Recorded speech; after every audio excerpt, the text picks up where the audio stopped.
Okay.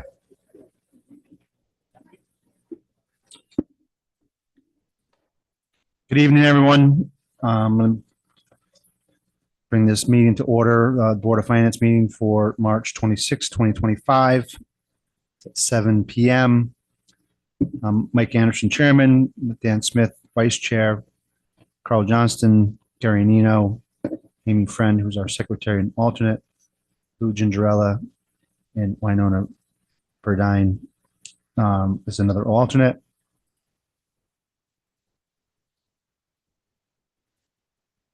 And second item is public comments. Do you have any?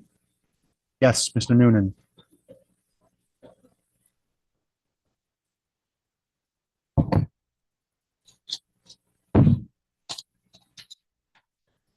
you tell us who you are? Michael Noonan, 32 Meadowood Drive. Thank you. Good evening. Thank you for the opportunity to speak with you tonight about something that lies at the heart of our community's future, our schools. My family has lived in North Stonington for 31 years, and I had the honor and privilege of serving as a music teacher in this school district for 23 of my 30 years in public education, retiring almost 3 years ago now.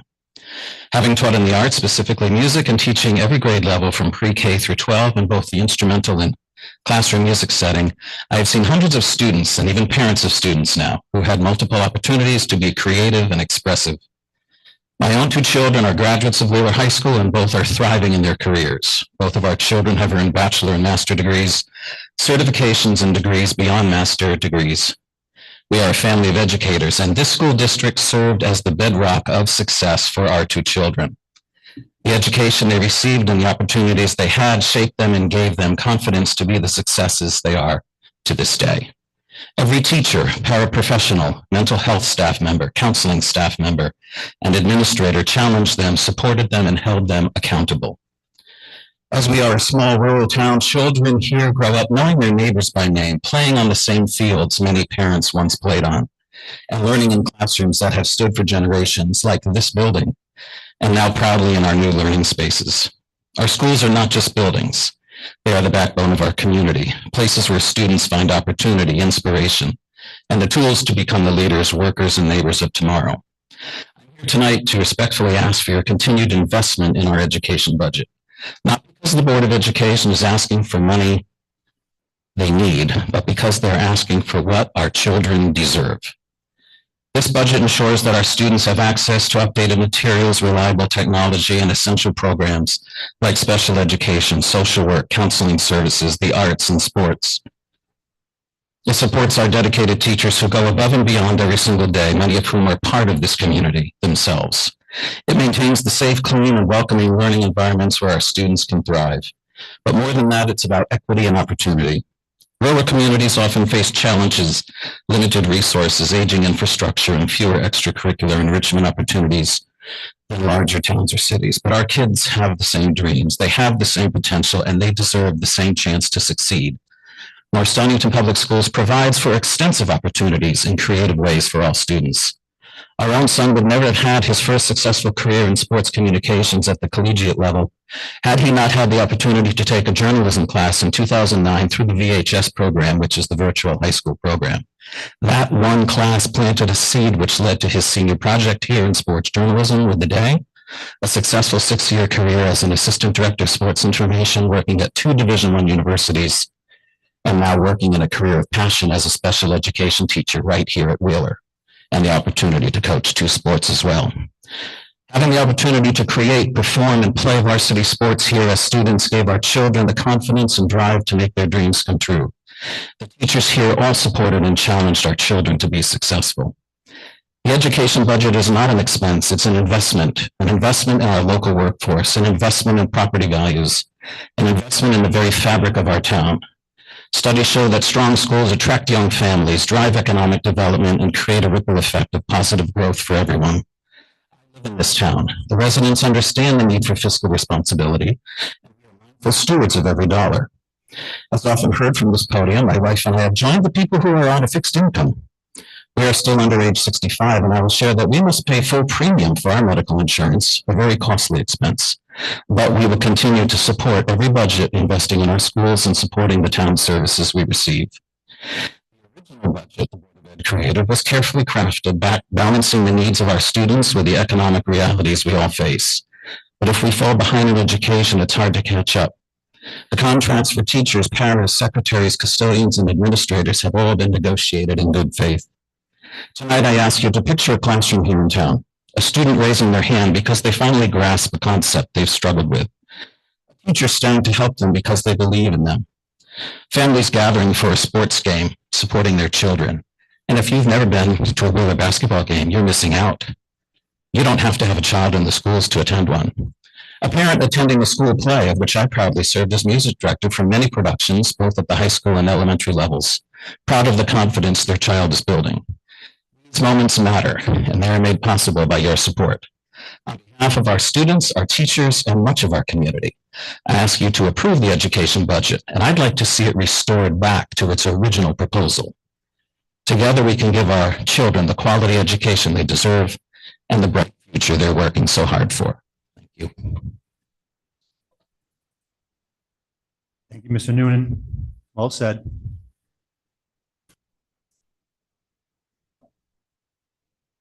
Anyone else in the audience like to give a public comment? Sure.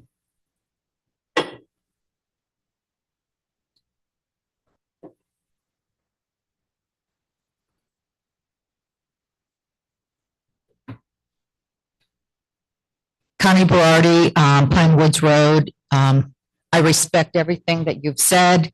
However, I want to bring to everyone's attention that you already know. We are in a crisis in our country. We have people losing jobs. We are under possible attack for Social Security. I'm one of those people. I also came from a very small school with great opportunities, less than you have here at Wheeler. I think consideration has to be made with a proper and respectful budget that would allow the people of North Stonington to continue to live here. Adding more debt with a possible reduction in income is going to be a big detriment to this town. Thank you. Thanks, Connie. Well said as well.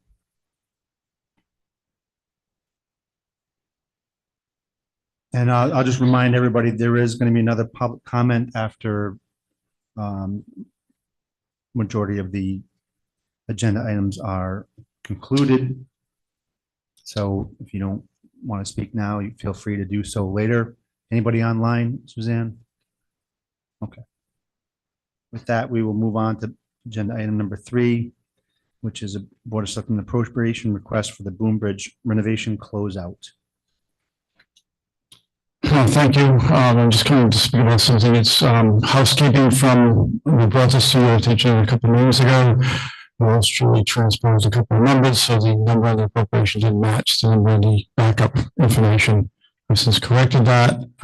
Explained to you the situation as far as the Boom Bridge closeout. This is money that was put aside that the town received that has to go back to the general contractor. It was part of some and bonding when you did the bridge. So I'm asking as an appropriation for $9,584.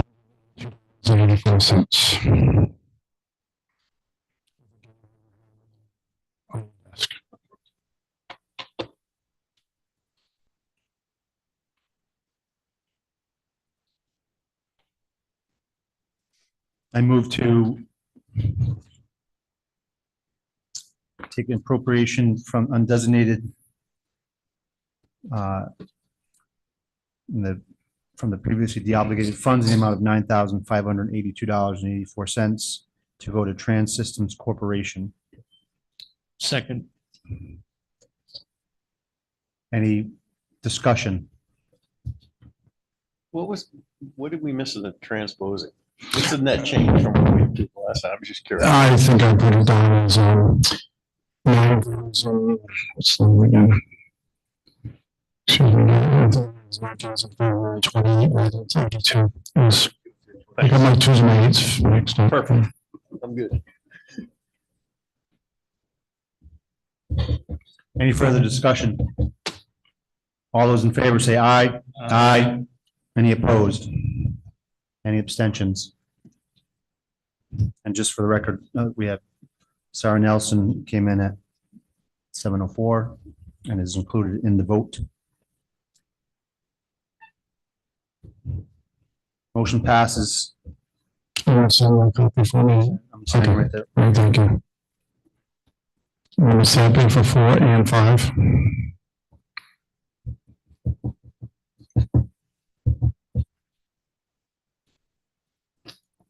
Yes, please. Okay, so number 4, BOS to discuss motor vehicle tax revenue. Special board select meeting this evening at 6 o'clock. Had a very healthy discussion for and against approving this. The board decided that we wanted to have some more information and we'll be into our first meeting. So I do not have a answer for you this evening. Okay. What is this? So, so what it was is I'll give you the short version. I was going to give you the long version for past, but it didn't, so short version.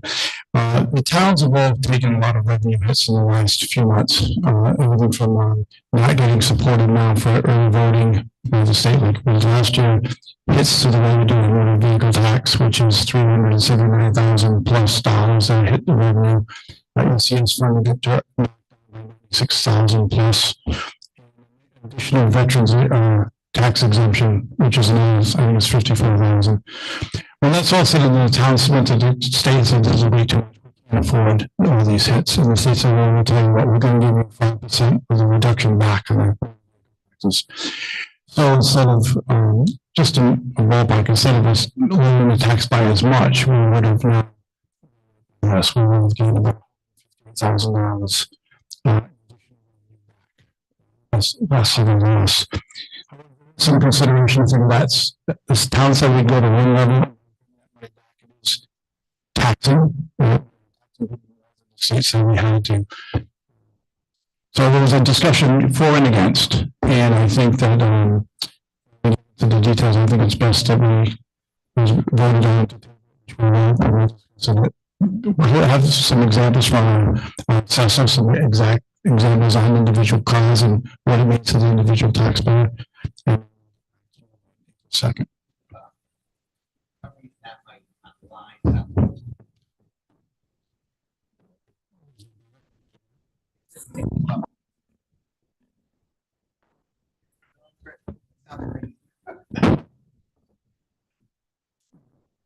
So we'll come back to you on April 2nd with that. We'll vote. Unless we vote it down, then we won't come back to you with it. But it'll be on your April 2nd agenda. I just want to make sure I understand. So the state said the town is able to charge an additional 5%. So the town, no, the state is saying that we're going to do taxes a different way, which resulted in us having a reduction in revenue of $379,000, blah, blah, blah. By giving us 5% back, so we're now taxing at 90% reduction rather than 85, we were able to put 150,000 back into revenue, but we'd still be out $220,000 in revenue. Year one is 90% of manufacturer Yeah. suggested pricing. After we take the 70% off. And then it ratchets down based on But the appreciation.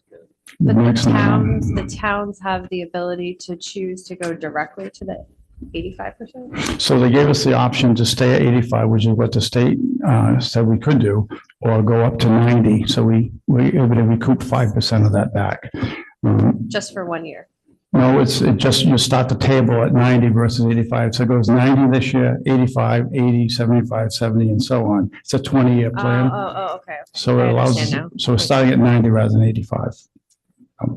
Again, we'll have this discussion next week. Okay, thank you. Now, I think also part of it is that trailers are tax exempt now. No Yeah. longer. So when you come back, would you have net numbers? You know, not just how they changes in the auto taxes, but the loss of the trailers.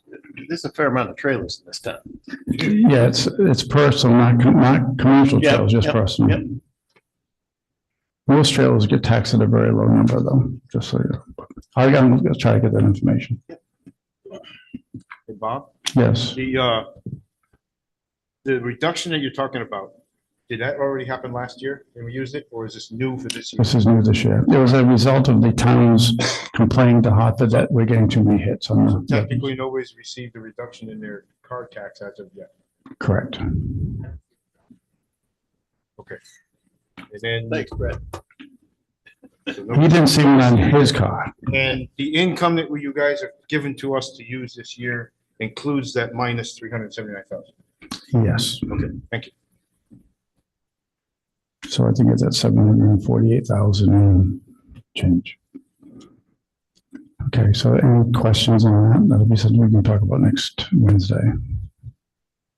And I imagine you'll discuss what other towns are doing. Did you already just, So as of right now, every town is taking the option, except for Volantown who's waiting 1 year. They're gonna do it next year. Every other town I spoke to is doing it. But that'll be part of our discussion next week.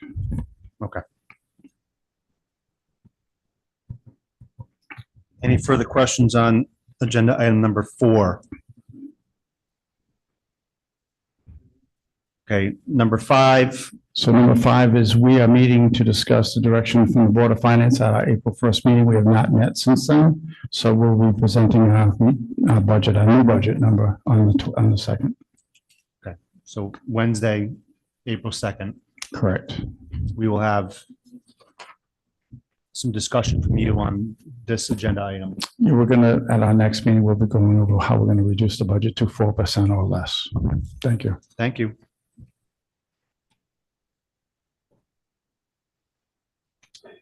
Agenda item number 6, we have the Board of Education draft budget review, and how'd we do? Hi, back again. Suzanne, do you have that? So you all received some documents this week, and then I think that you should have an updated version with more accurate numbers. There were some mistakes in the first document that you received. So when I was thinking about putting this together today and talking to you about it, I made a very simple PowerPoint. Gary, I'm sorry you don't have it. It's really only 8 slides. You have the information. It's nothing fancy. So, What you provide them when it's over. oh, I can provide it right now if you want. No, Suzanne's got it. I just feel strongly that if No, something it's goes okay. on the screen, it should go to the board Yeah, and you can, electronically. It you should- can and totally have it. Because, correct me if I'm wrong, Mike, but all this stuff is foiable anyway, right? So if we were asked for it and we don't have it, we have a problem. And Can- for can you- disclosure, I can't see that. oh no. I can try and forward it to you now. All right. It's really pretty simple and you have all the information.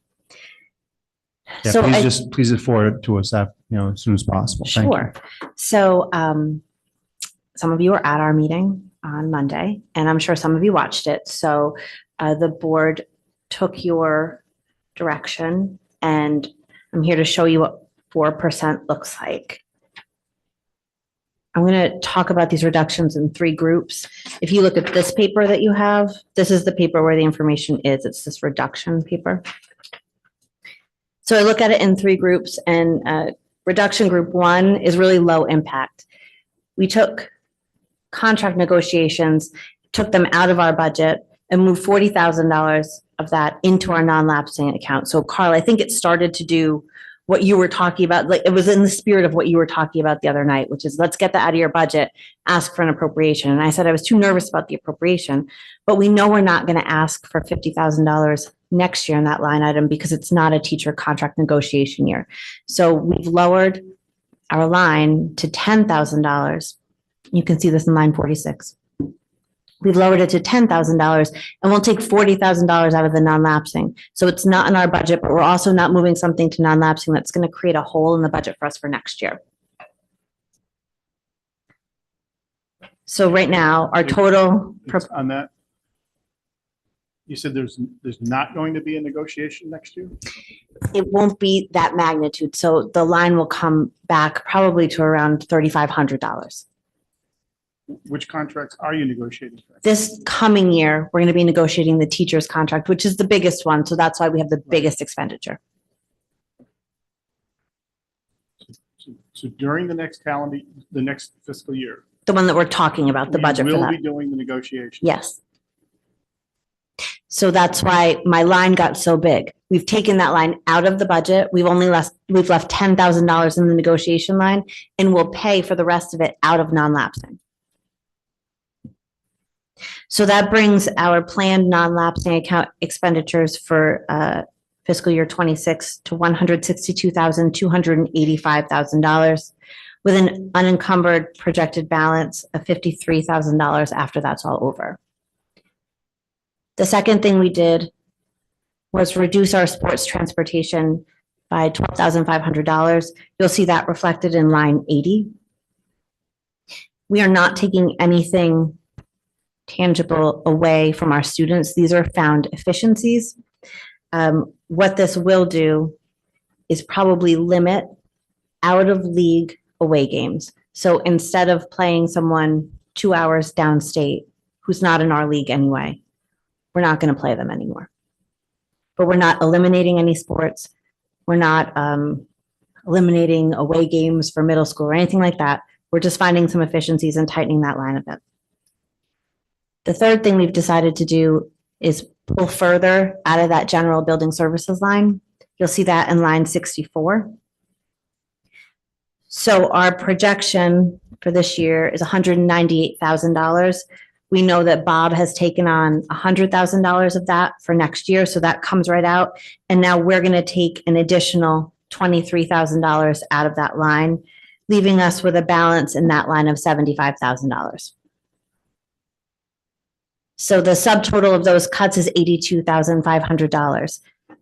Then we just found out that we were awarded this grant. That's the acronym for the grant. It's really a grant for technology, and we're going to be using it to purchase some of the Chromebooks that we need. Our director of instruction and learning is actually the one that applied for and got that grant. And so not only are we really excited about the grant and the timing, but I think it continues to show the importance of that particular position. She's doing great things. So if we look at that group one, the total impact of that is $94,500, and it's 0.61%. You can move on to the next slide. So that would bring our increase down to 5.85 with just those cuts. You can go to the next slide. Reduction group 2. This group I would identify as having a moderate impact. We adjusted the salary adjustment line. This is the line that we actually spent some time on. It was that big sheet that you guys had. It had all sorts of like projected increases. So those increases aren't necessarily increases that the staff person is getting, but there's room for them to get up to that increase if Troy or their supervisor were to determine that was appropriate. What we did was actually, I think what was suggested at some point, which is scale back. So staff are still eligible to receive an increase. Those increases just can't be as big as perhaps they could in this last budget. And this is for non-contractual staff. So we reduced that, and you can see adjustments in line 7, 12, 13, 15, 16, 17, and 21. Additionally, that line, that salary adjustment group also took $15,387,000 from overtime. We talked a bit, I think, about overtime when we were talking last week. I think you're mainly going to see that in nurses, secretaries, and the guidance department. The one thing that these reductions do have a real negative impact on is on the substitute line. So we fully funded the elementary school substitutes for what we're projecting this year. But we are funding the high school substitute line short of what we project we're going to spend this year. So I think there are just a couple of unintended consequences here. The first is that we may find that with smaller increases at some point, when we're looking at a position, it needs a larger bump to sort of get on par with other positions. And we've seen that happen a couple of times. The second, I think, is potentially shorting us on that high school subline may mean that we're putting people in the classroom, that it's not a great use of time or resources to have them there. So for example, if Troy needs to come in and cover a high school math class, we now have our highest paid member of the district covering a math class. So that doesn't make a lot of financial sense, and it doesn't make a ton of resource sense. But I think that's what we could be looking at here if we are in fact short. The second thing that we would propose here would be a reduction in regular ed summer school. You see that impact in line 1 as well. We still would have to maintain our extended school year in special education summer school. And in doing this, we're able to retain the homework club at school as well for kids. So, sorry. It's okay. So, and I sat through the presentation the other night. I didn't get back then. So let's try again tonight. This is summer school for kids that are not struggling. It's summer school for, what is it? It's regular education summer school that we're talking about. I think the impact is if you have a regular education child who's struggling, could use a bit more of reinforcement over the summer, but doesn't necessarily qualify for extended school year through a 504 plan or an IEP, this is not going to be available to that student anymore. In full transparency, Wheeler is a district who has offered regular ed summer school for a really long time. Mm-hmm. Not every school does. A lot of schools started offering it right after COVID. We always did. This is one of the suggested lower impact cuts that Troy and his administrative team made. So there is an impact, certainly, but it's a lower impact than if we were to cut some other things. I was happy to see, and I think the rest of the board was, that because of some of the other cuts, we were able to retain Homework Club, which is assistance for kids that are just struggling a bit during the year. So that total is $96,000, 165.62%. Can move to the next slide. And so if you add groups 1 and 2, it's a 1.23% reduction, which brings us down to 5.23% of an increase, which is still over 4%. So that brings us to group 3. You can advance the slides. So reduction group 3 is the significant impact group. This is significant in impact to the numbers. You can see these are like the high dollar things, but also these are most significant to students and staff. 1.7 FTE teachers. That's a reduction of $155,000. Well, $155,456. You're going to see the majority of that impact in line 1, and then you'll see 25, 26, 27, 28, and 29. Those are like the benefit lines. You'll see slight adjustments in that. You'll also see an increase in line 34, which is the unemployment line, because if we're laying people off, that line goes up a bit. Additionally, there would be a proposal to reduce one non-certified position at a savings of just over $33,500. You're going to see the impact in that in the same lines that I noted above, and that's because we're not sure what position that is, and so we're unsure what line to take it out of, so we just put it in line 1 for now. So that total dollar impact is $189,046, 1.43%. So that is our budget with all of those put together, from a 6.46% increase to a 4.0 increase.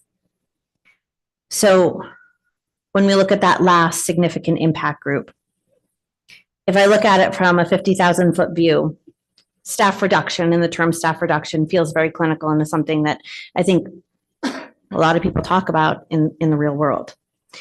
When we take a closer look, because if anybody watched our Board of Ed meeting the other night, it was painful.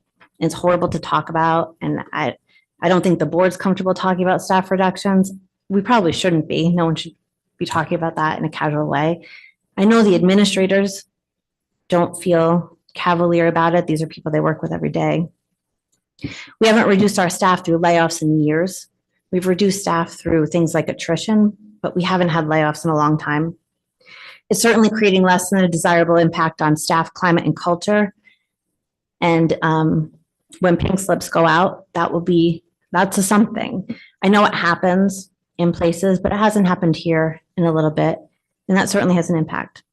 Our schools are so small that students and staff will know all of these people. These are people that everyone in the building that works with and every kid has likely had an interaction with because we're tiny. And the other impact that I think we failed to talk about is that our school system employs like 1/3 of our staff live here in North Stonington. And so there's also a chance that we're impacting one of our own residents here. You can flip to the next slide. So there's a little bit of mitigation to offer. Troy and his staff are continuing to look at efficiencies.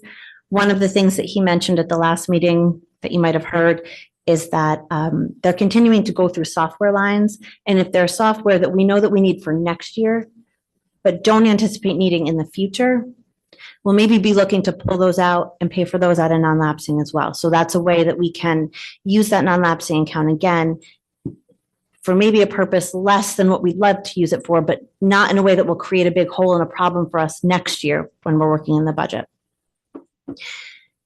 The other, I think that probably the bigger impact is this new program that we put together pretty quickly. It's a voluntary early retirement incentive program. We've just offered this to the teachers union. And it will, if people choose to exercise this, it will create some savings for us. We put an April 1st deadline so that we'll know by Tuesday whether or not anyone, and if some people, how many, want to take advantage of that.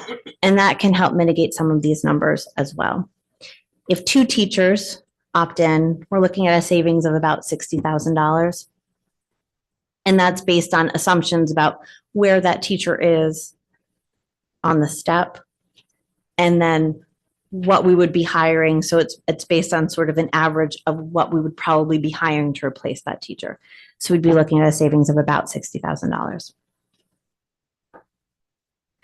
So my ask tonight, and I have intentionally avoided making a direct ask this far in our meetings for a couple of reasons. The first is because the process is fluid and I just didn't feel like we were sort of there yet, but I think we're getting there. And the second is because I really believe we should stay in our roles whenever possible. The Board of Ed manages the structure of education and you guys manage the town's finances, and I shouldn't have much to say about that as a Board of Ed member. So right now we've tried to use the tools at our disposal and even create some new ones with this early retirement to cut our increases back. And by the way, I think we should say it out loud. We know this is an increase. I know that sometimes we say the Board of Finance is trying to cut, they're trying to cut. You're not trying to cut. We're talking about you're asking me to cut back my increase over last year. And I think that you have to be given credit for that. My ask to you is that you fund our increase in a way that has the least impact on our students and allows us to continue to give North Stonington residents a top quality education. I'm asking that you come alongside of us and use the tools at your disposal to allow us to present this to the taxpayer with the least impact to them. That's all I have for you.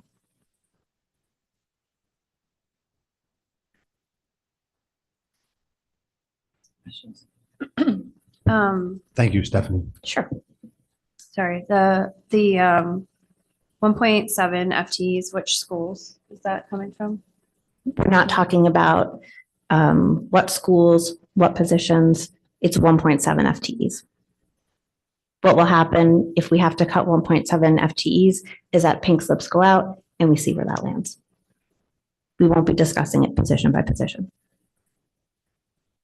Okay. Can you, while we're discussing this part, can you put up the slide for the level 3 impact? Sure.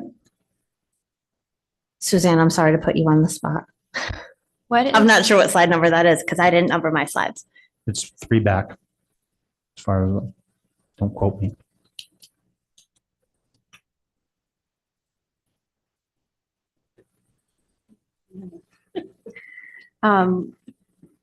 What is this non-certified position? same answer. We don't know what that will be. What is a non-certified position? It's any teacher, it's any position that doesn't come with a teacher certification. My last question. If you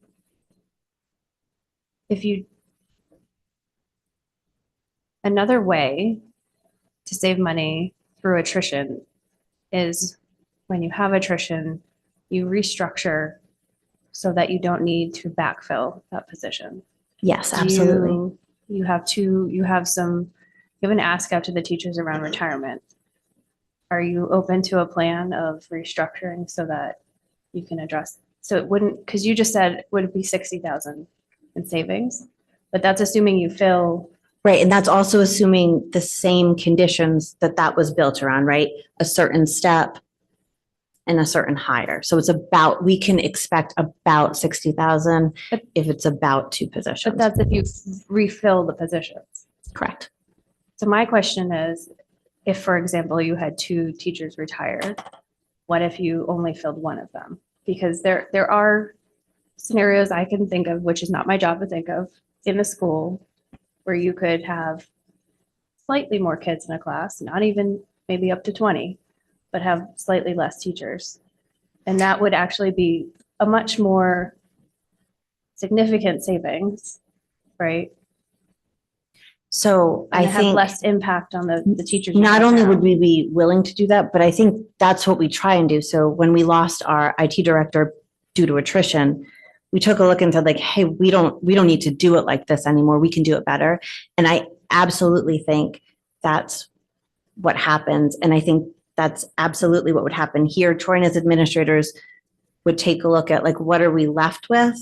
And how do we best meet the needs of our students with the staff that we have? Okay, thank you.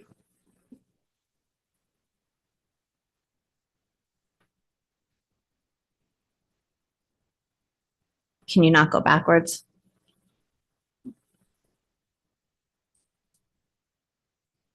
It's, on That's this, fine. it's coming up. That's as- my last slide up here.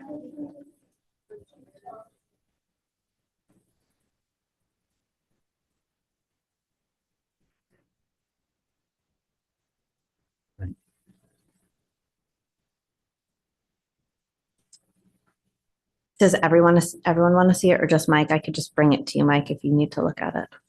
I think it's,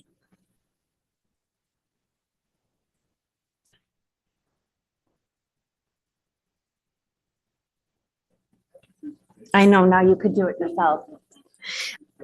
I really wasn't even thinking I would make one. I was just thinking about how to talk to you about this and my brain was organizing it this way. And I know you like to see things, but I was embarrassed to send it to you. I don't think I've made a PowerPoint presentation since I was in college. He's a graphic so designer. what, the total number on that slide is what? Well, now I'll have to go back to, oh, Next one. there you go. Yeah. Next one, yeah. Reduction group 3. Yep. There you go. Okay. So that's a 1.43 impact. So I can't see that, but can you tell me the numbers again? Because I wasn't getting there. Sure, it's also on that sheet So in front of you. So it's 1.7 FTE is 155,456. So that's 1.01%. Yeah. And then the non-certified position, $33,590, 0.22%. So that's 1.23%, not 1.43%. Should I do my math bad? I don't know. This math was done all by me, not by anyone else. I know. So that's 1.23, not 1.43. So I think the total at the end is right. The 189. 046. Is correct. It's 1.23 though, not 1.4. Okay, I stand corrected. So we're talking about 1.7 FTE, full-time equivalent. That's right. That is not 1.7 positions. It is However you want to make that number up. It could be 4 or 5 people to get to that number, or it could be 2 people to get to that number, or maybe even really 1 person to get to that number. Right, it's not necessarily 1.7. That's when you were saying basically pink slips would go out and then you guys would figure out exactly how that would all There's a filter out. process that happens. Of course, yes, but to get to that number, the 155,000 and change, that's how that would work out. Yep. It's 1.7. 1.7. But it's not positions. It could be 4 or 5 positions. It could be it's just dollars. Exactly. Yeah, I think Winona, that's probably the best way to say it. It's dollar dollars. amount versus how much to do that. Yes. Wait a minute. No, that's exactly what it is. No, I'm just, but you said it's just the teachers, it's not any other line. Or whatever line, however they want to make that up. Well, I think that's important to understand. Is it, are we cutting teachers? Or are Yes. we going to cut Done. It would be It's in line- 1.7 it's in line one. FTE It's in line 1. teachers. on that line? We did artificially move that non-certified position. You're going to see the impact in that line because all of the other non-certified lines are very clearly delineated what those positions are. And so Troy's not sure what that looks like, where that position is. So you're going to see the impact in line 1, but at the end of the day, it's not going to come out of line 1. It'll come out of the appropriate non-certified line. Does that make sense? I'll try again. Oh, no. Let's review that. Okay. So you're trying to accomplish $155,000 in salary reduction. It's not just salary reduction. Salary reduction plus benefits. That's why you see the impact spread across, plus an increase. Don't forget then that there's the increase in the unemployment line. It's increased in this budget. So there are what, 3 or 4 different lines that connect to that. Salary line. Right, which would be the Social biggest Security, impact, the other- yeah. the insurance- Benefits, Right? yep. So those are the lines. Mhm. And the changes in those lines will only come about as a result of the changes in the teacher's salary line, item number 1. That'll drive those other 4. Yes, You're not going to get it from some other place. It's going to come from line item 1, teacher's salaries, and then the corresponding changes in the benefit package. right. But what you're seeing in there is like this weird thing where you see that 33,590 also reflected in that line. And when all is said and done, if this is what's moved forward with, you wouldn't see that in that line. You would see it in a different line. What line? So, well, that would depend on what the position is. So for example, if you look down your budget, Yep. you see a lot of non-certified positions. Okay, no, I'm not right now, I'm not caring about that. I'm caring about the full-time equivalent teachers. That's where that's going to happen. Yes, The non-certified, that's going to be spread out wherever it happens to happen right. among those positions. Or just in the appropriate position. Great, okay. Now, just to kind of dovetail with that a little bit, the early retirement, how does that play into this process? And exactly how did you come up with $60,000 savings? Because are you looking at providing a bonus to people to retire? So part of the voluntary early retirement incentive program is that there's an incentive. So it's $10,000, whether you pay that in cash or towards your benefit. There are certain criteria that a teacher needs to meet in order to participate in a voluntary retirement incentive program. I can send you the agreement if you want to take a look. The savings, it's all approximate because we don't know who, right? So Troy made a chart with some assumptions about if you were likely to retire, if you met the criteria to retire, where would you likely be on our pay scale?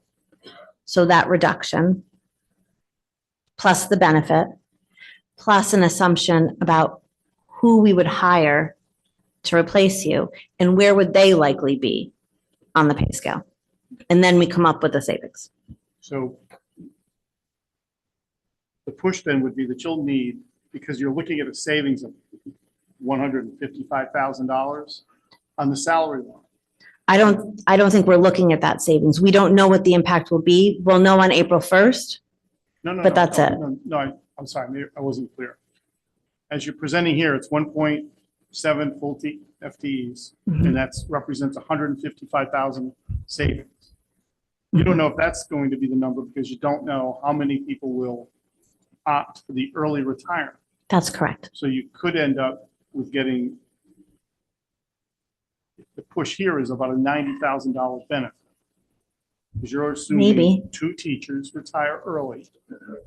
It's an example, not necessarily an assumption. We really have zero idea. There could be no teachers that take advantage of this. If no one's ready to retire, it is what it is. Some districts are moving to this. We thought we would give it a try. This 60,000 savings is not baked into your 4% at all. No, absolutely not. This is just an alternative. If 2 were to come forward between now and Monday, you might be able to adjust these numbers up top to do something different. Right. We might be able to handle that 4% in a different way. And so I don't think that I can say, oh my gosh, this is the impact if we have this sort of thing in our back pocket. So I want to be transparent with you that we're looking at ways to mitigate this because this reduction group in particular is tough to think about.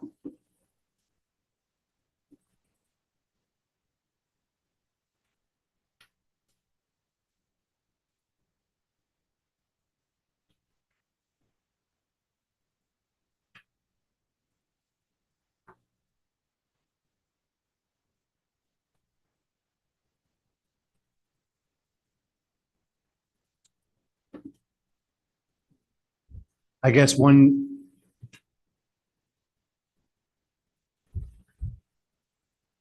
thing that we need to consider is if you did get 60,000 in savings and it becomes part of this solution, what's your FTE loss at that point? And it's all numbers and what have you. And because you guys haven't necessarily voted on this particular We have not. budget. In fact, I had a 5-3 vote to even bring this to you. And I think that's part of what we have to be considerate of here today is that we're looking at what the consequence is of a 4% increase versus a 6.4% increase. Right. I think we'll have a better sense on April 2nd if we think there is a savings to be had with that program, and if there is, what that is likely going to look like, and then that would change for us the impact. But I don't know, I couldn't tell you $60,000 will fix this. I'm not sure how that would all look. I think that it will go first to staff. Go first to staff. I think that that's Yeah, absolutely the whatever drive of the savings board. you find are going to go to the significant impact Right. bucket.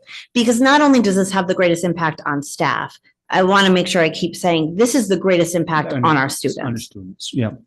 I think that's understood. Could you just clarify that a little bit about, are you recommending this? Is the school board supporting this? No, that wasn't the vote.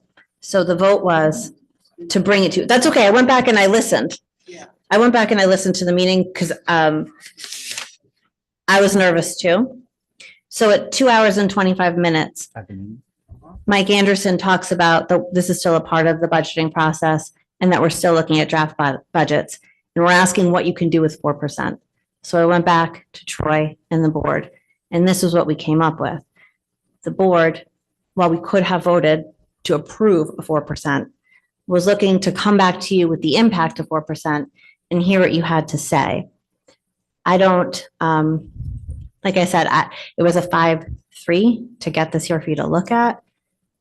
And we'll continue to do the work based on what you say tonight. And I hope to bring you an approved budget. And just so we're all clear, and if I was not understood last time, this is what what we were looking for. We're looking for, what does it look like for 4% for that, for Board of Selectmen? What does it look like 4% for you guys? So this is what it looks like, but it's not an approved budget from the Board of Ed. I mean, that's fine. That's what I understood it to be. We've done that in the past. We when have. Said, show us your impact. I think, I don't feel like, We also gave guidance and not voted on it before. Usually when we vote on it and we Right. send it to a board, that's what we wanted as a board. You certainly were all unanimous and Correct. in sync about 4%. And we sent a vote. You sure did. So I'll say, I'm not off the 4%. You don't have to be. This is just my presentation. No one has to be off the 4. This is what we haven't even, we are still looking at what is the impact of their proposed budget, which they said would fund the school as a Board of Education, how they felt it should be budgeted, which we all decided that was not going to fly. So we gave them guidance to see what would be the impact at a 4% increase. And that's where we're standing. And when we leave here tonight, I think the goal would be, we want to vote from you on a certain percentage. Absolutely. Yeah. Once you're aware of the impact. When's your next meeting? So our next meeting is on the 7th, but I can call an earlier meeting. Based on the conversation tonight, I may need additional time with my board. I'm not sure one meeting will do it. But we wanted to wait until obviously after the April 1st deadline to begin having real conversations about impact in hopes that it would help the conversation with the Board of Ed. The April 1st, you're talking about the audit? No, it's the deadline for the early retirement plan. Oh, okay.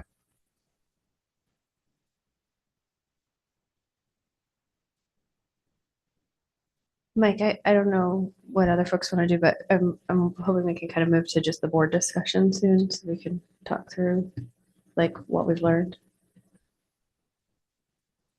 As far as, rather than questions for. Well, I know Stephanie's standing there, so I don't know if we want to Thanks, let her sit. And like, I just- have mean, some do comments. we that are have any just for other, us. do we have any other questions for Stephanie? Nope. All right, Stephanie, thank you.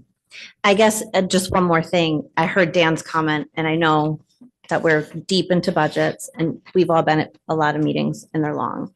And my request to you, Dan, and to all of you is that there's so many frustrations. I get it. I get frustrated. You get frustrated. My board got frustrated the other night. I want to make sure that when we're moving and we're talking about this, that we're not speaking from a place of frustration and that instead we're really talking about, because I really want to work with you guys. And I think ultimately so does our board to really do what's best for the town, both fiscally and because I'm supposed to advocate for the best education budget I can give you. I apologize that you didn't get tonight what you thought you were getting. I actually said, I don't think that that's what my ask was. I mean, I don't think I was going to get that vote anyway, but I didn't think that was what the ask was. And then someone else who lived in my house mentioned that he thought that's what the ask was. And so I went back and I watched it today. And I still think that's what I heard, but I apologize if I didn't bring you an approved budget. No, what I really am kind of frustrated with is 10 minutes before the meeting, getting revised numbers. Yeah, I understand the frustration in that as well. I'll ask the question. How good are these numbers? How accurate are these numbers? I will bring it up again. Sure, that's a good question. I'm going to let Troy answer that. Before you run away, Oh, sure. and sorry for the repeat question. No, it's okay. From the marathon meeting the other night, but I think it's important the board No, it's hears it okay. also. These changes represent no changes in administration. That's right. Thank you. Probably should not have sent you the document yesterday.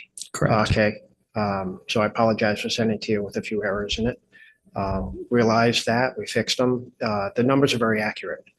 Now they're very accurate. We've been really working hard to respond quickly to the Board of Finance and give you things ahead of time. And this time in doing that, there were some errors in it and we probably should have took a little bit more time before sending it to you.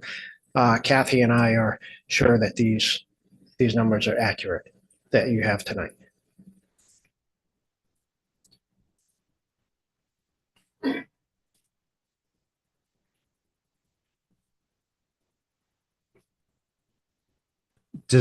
Would it be helpful to everybody to have the mill rate impact spreadsheet up with the numbers in it at this time as we go through this, or do you have that, Suzanne?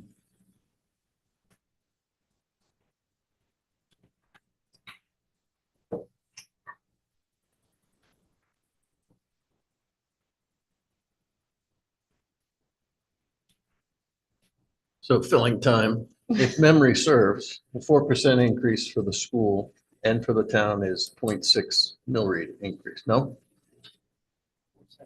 4.7, okay.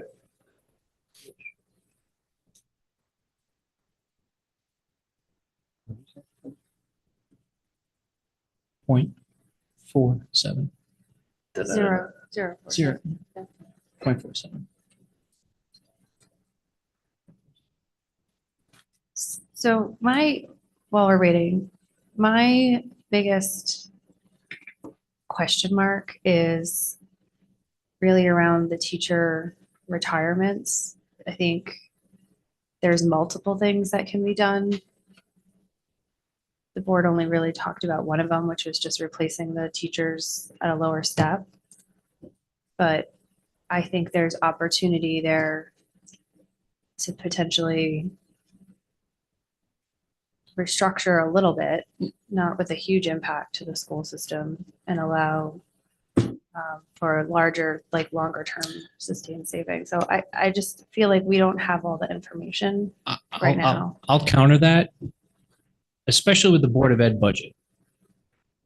How they run that school is how they run that school. understand. I only, me personally, and I don't know anybody else, I only care about the number. The number is the number. They came to us. We looked at it. We said, go get 4%. How they moved the FTE around and what programs they decide to enhance this way or cut this way, that's their thing. Us optimizing and telling them how, well, you should really put more into the elementary school versus high school, vice versa. That's not, me personally, that's not our call. That's fine. But I guess the number, I don't know what the number is the number, right? Like we don't know how many teachers will potentially take it. We can wait until they come back and say, hey, we have 4 or 5 or no teachers. And then that will affect the number. But their reduction number did not have that in that. And they were very clear about that the other night.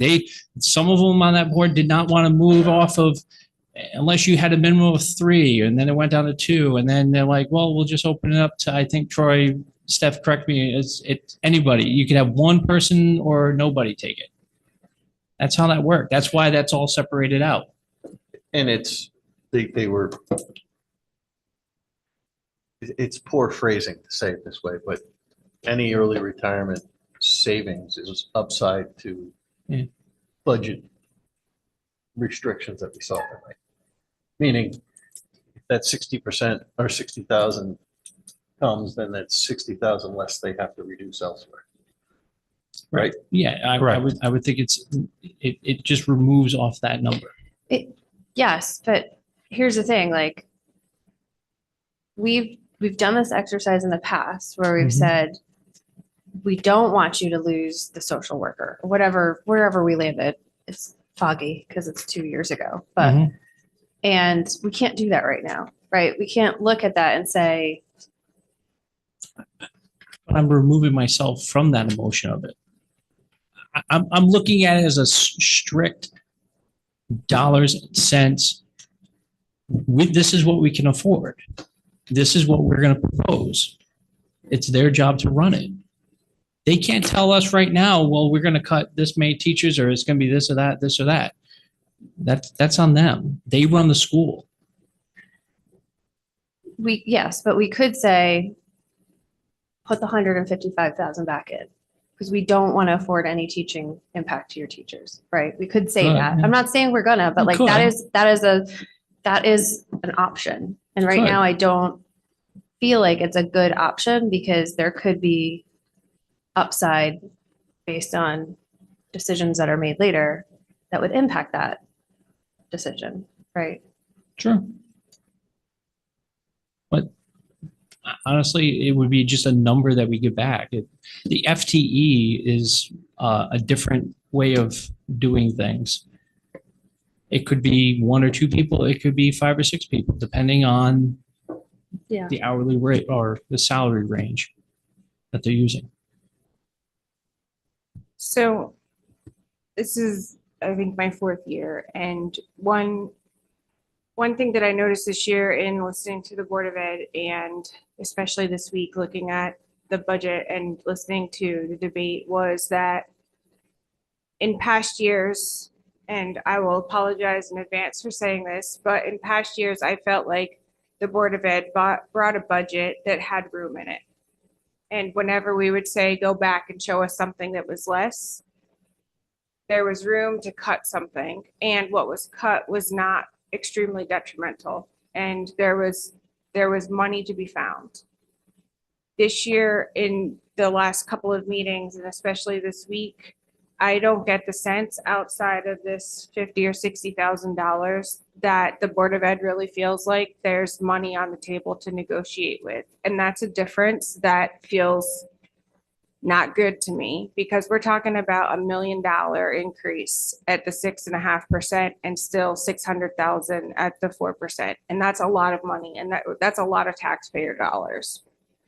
But thinking about what we're talking about here with, 2.7 people, whatever that equals out, that's different. That's a different conversation than what we've had. And it was a 5-3 vote to send us this week, but it was a wrestling match to get that 5-3, because there wasn't a single person at that table that wanted to move off of any of these things. And I won't lie, like, finding this sports transportation reduction kind of irritated me a little bit, because it's the end of March and it's only $12,000. We should have found that in like December, but that's neither here nor there. Like, I really feel like that board thinks that they need 6% to make this budget work. And so we're in a pickle, and I really don't know how to kind of close that gap. But the flip side to that, again, guys, is it's $1 million or 600,000. And when you add on the government increase, we're talking about such a large number that we're starting at a larger number next year. So it's not just this year. And that's the part that's been on my mind the last few weeks as we've been talking about this, is we can't think of a vacuum. Our job as a Board of Finance is not to think about the next 12 months. We're setting precedent for the next 24 months and the next 36, because we just build from here. So we have to not just think about today. We have to think about the future that we're laying for our taxpayers. And this is not going to be easy. I see a lot of Monday nights in our future, unfortunately.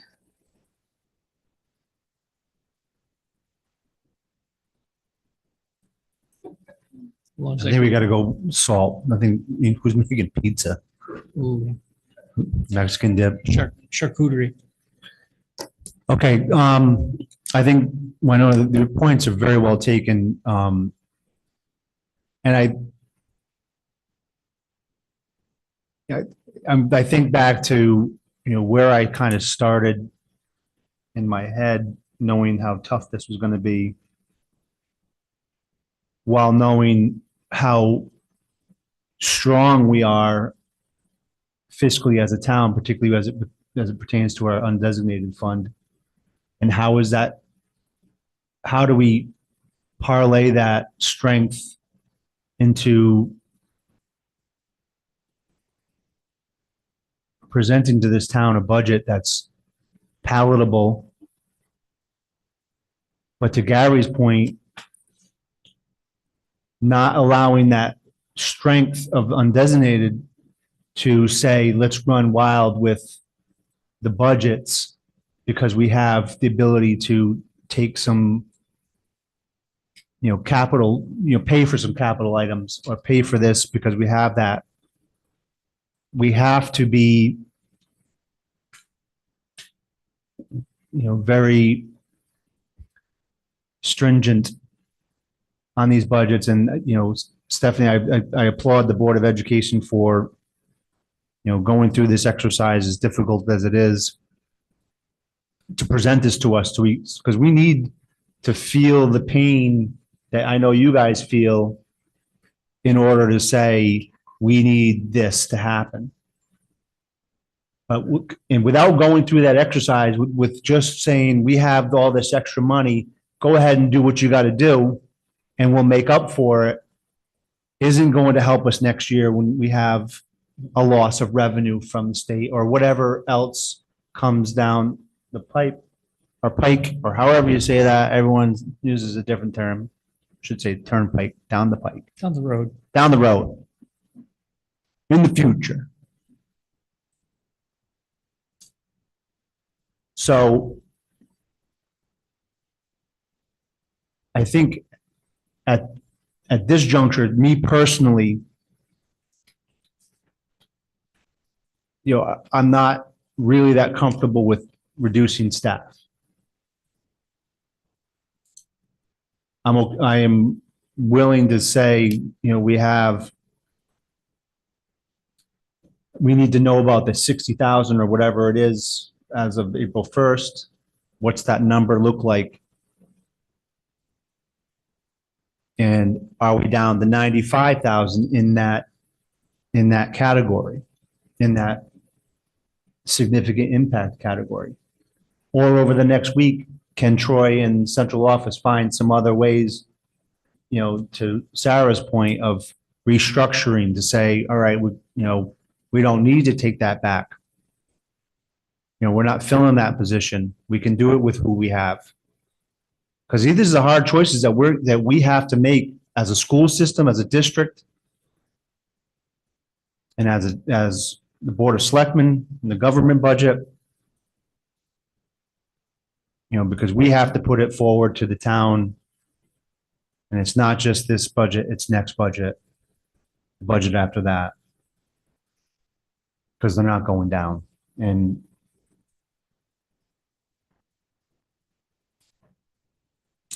that's all waxing philosophical. I'm not, I've got nothing as far as numbers right now. All I can say is, this number right here, that mill rate number on B5 has to go down back to 0.0288 to find out where we're at right now.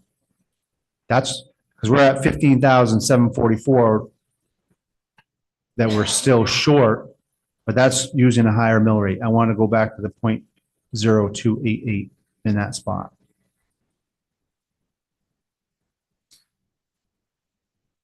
That's where we're short. I think it's there, but I'm not following the last part, Mike. What, I'm not following the last part. What are we short? 362,604. The cell that's highlighted at the bottom. at the bottom, That's our Oh, gap. if we do what, 4%? even at this 4% request Mhm. on both the Board of Ed and Board of Selectmen budget, we are $362,000 in the red. With a So that's not a 0.04 mil increase? How's that number calculated? Is that our current mill rate? 0.0288? That's our current mill rate.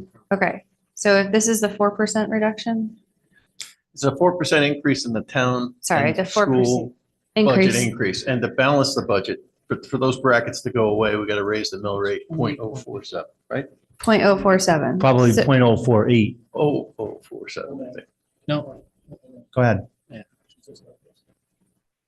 So going in the Wayback Machine, Yes. That's the number. from previous dances on this topic, it's not our place to say where the changes are supposed to occur. Correct. So, but We saw what the impact is. yeah, so that's one potential scenario. I just want to point out that lines 1 through 4 and 13 through 23, which are what I consider the teachers, the staff, that represents 8.4 million of their budget, of the budget. And 2 million are lines 5 through 12. And we've left the lines 5 through 12 untouched. Now, that being said, if we snap the line at 4%, it's the Board of Education's to solve. We're not going to get anywhere saying we think it should come from here or come from there. But what I heard the other night and what I'm hearing now is 4% is doable. It's hard, but it's doable. And they've got some things in motion that may make it less hard, but it's doable. And that's why I want everybody to understand the whole FTE thing. It's not 1.7 heads or teachers, or you can't split them and do all that weird, stuff. But it's their job to figure out that FTE portion of it. If they think it's going to be this many heads, great. If it's this many heads, great. That's on them. When I say great, it means it's I'm glad poor you called choice of that. words, but what I'm saying is it's on the Board of Ed and Troy's shoulders to make those changes, not ours. Yes, Right. yes. And I just, sorry, Lou, I'm going to just grab it back for 1 second. 4% in this climate is still pretty healthy increase. I mean, a lot of people, a lot of companies, a lot of governments aren't seeing this kind of increase. They're going the other way. Exactly. And I agree, it's the Board of Education's job to do what they got to do. I do think, though, that part of our responsibility is from the finance side is to take a look at what's happening and where the investment is going, to use the comments that were made at the very beginning. And it seems to me that this approach, the investment is coming out of the teaching side while they're maintaining the same level of administrative support. And so that's an investment that the schools make. And they're saying, we're going to invest less in the teachers and maintain the investment in the administration. And I think that's something that needs to be examined. What I did hear, what little bit I did pick up from the Board of Ed meeting was the discussion that was said several times, we don't want to do anything to hurt the children. And yet that's where the cuts are coming from the teachers and the custodians. You can't get lower paid than that group, and that's where the cuts are coming from. It also reflects when you're taking the general building service and you're cutting the maintenance budget. I mean, that's the whole problem we've got. I is where understand. they take money from that, and then that becomes the town's problem. Yeah. So I think we need to Just, look at this. I agree. I mean, and we're kind of, we're getting in the weeds a little bit. And I think anybody, when I encourage anybody on this board or in town or online to be at a Board of Education meeting and to make those policy suggestions known.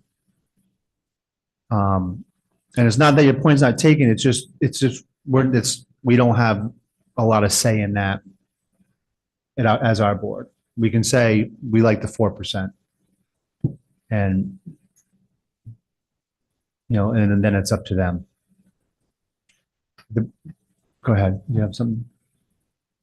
Just kind of going back to Winona's point, in previous years, this is going back, we always had the 4% blip, and then it would go like 1.2, 1.3, 0, and everything like that. But under the last couple of years, we've seen, all right, 4.41. And then last year, which we kind of understand that they kind of brought in a lot of extra costs, but still the budget was at 1.79.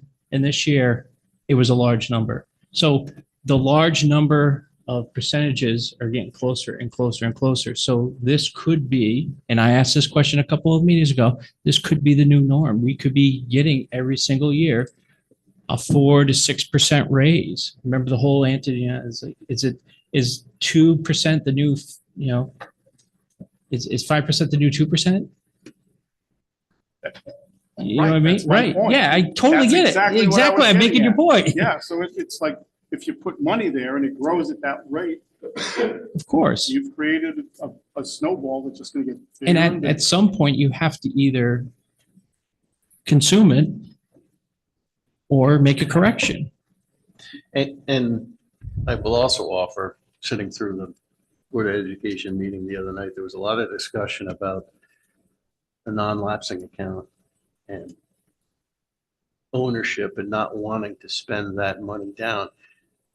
I think going forward, knowing that the budget that we vote on and pass every year becomes the baseline for the next year, we're going to need to see ebbs and flows in that non-lapsing account, because we can't afford as a town or taxpayers to have a chunk of money sitting there not being utilized in case we need it for a rainy day.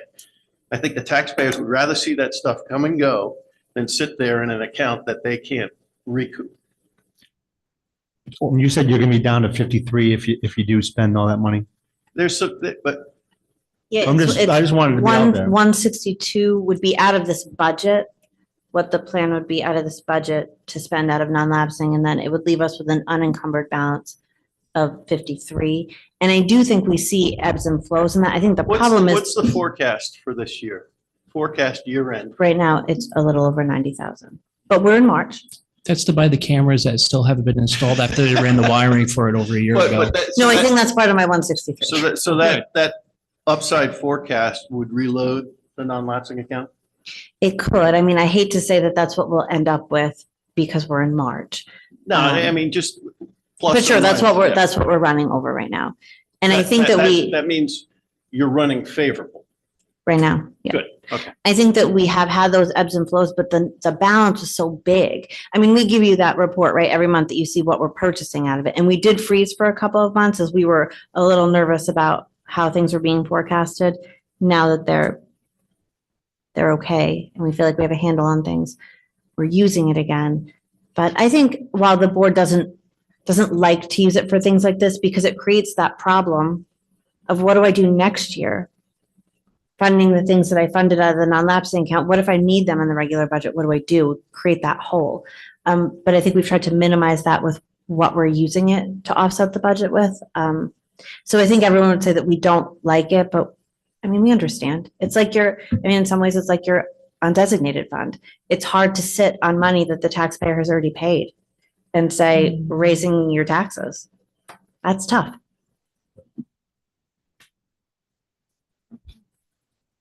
Is there any, I know you have members of the administration online. Does anyone online want to weigh in on this? I actually do. Can you hear me? This is Kristen St. Germain. I'm the principal of Wheeler. Can you hear me? Yep, go ahead, Kristen. All right. I just wanted to say a few things because I've been on all your meetings and I've been listening, and I respect those of you that recognize and understand that the budget is a moving system when it comes to a school. I could have a single year where a teacher comes up to me and is going to take a maternity leave, and I am not expecting that, yet it's falling within the calendar budget. I have administrators in this district who are creating schedules to accommodate so that we don't have to outsource substituting, and we can put a system in place that allows our schedule to help cover classes. When you talk about, are we trying to be as efficient as possible? I can tell you right now, the athletic director position in almost every district is an administrative position. It is not in North Stonington. We sat and got very creative in a year where we had a top step teacher who happened to be an administrator retire. We sit down and we look at those all of these factors, we created a teaching salary position for that role so that slowly over time it would grow, but it's nowhere near where if we could have just added an administrative position as AD where it would have been. So respectfully, I just wanted to take the time to let you know that I think what we are all doing, and I include my teachers and staff in this district in that, is we are always looking for ways to be efficient. And whoever said it, because I can't tell who's who by your voices, I apologize, but yes, we are making these decisions. And here's the real and most important piece of what I want to tell you is it changes. You could come back and say this, and somebody's certification, years of experience can completely change what we put together as far as that 1.7 FTE goes. So we are always looking at the moving parts and trying so hard to make the best decisions. But I couldn't sit here and listen to people say, are we really being efficient? You want to come in and sit with me? I welcome the conversation. I know Rob would say the same thing. April, our special ed director, but we are constantly doing that. Hiring, we're looking at step 3 teachers. If we have a teacher who's on step 10, obviously we're not bringing in people for interviews that we know are going to be on the top step. So I felt it was important that you understood that this is something we do every day. Every job in North Stonington is doing more than I think in any other district or school, and that's custodians, paras, teachers, principals. Thank you, Kristen.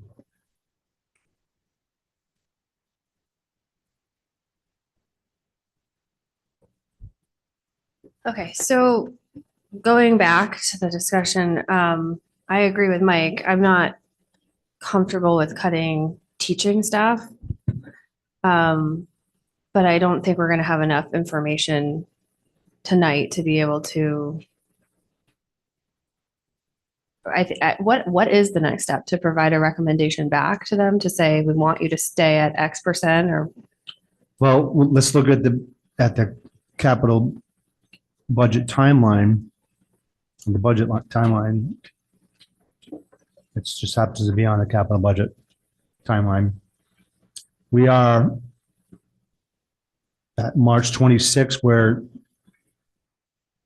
they're presenting any budget changes, and we have next Wednesday for them. You know, we know that the Board of Selectmen are going to come back with what their budget looks like at 4%.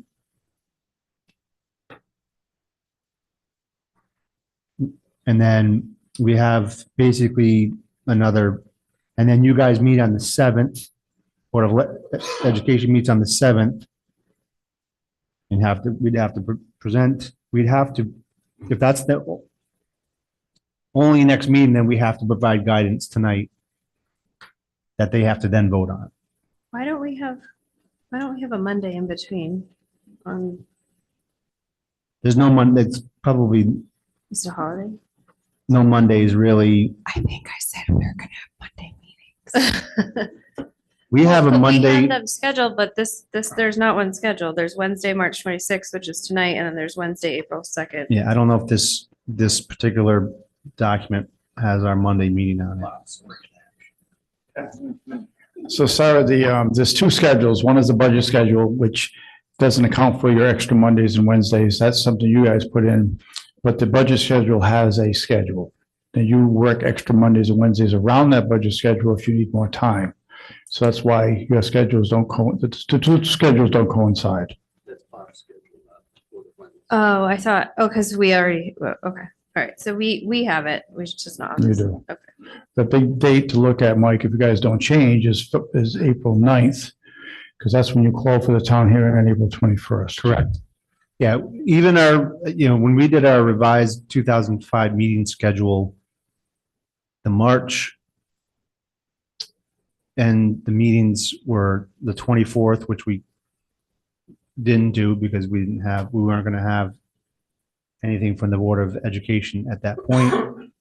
We're here at the 26th. There's no other. The 2nd is Wednesday, right? Yeah, so we don't have another Monday meeting scheduled.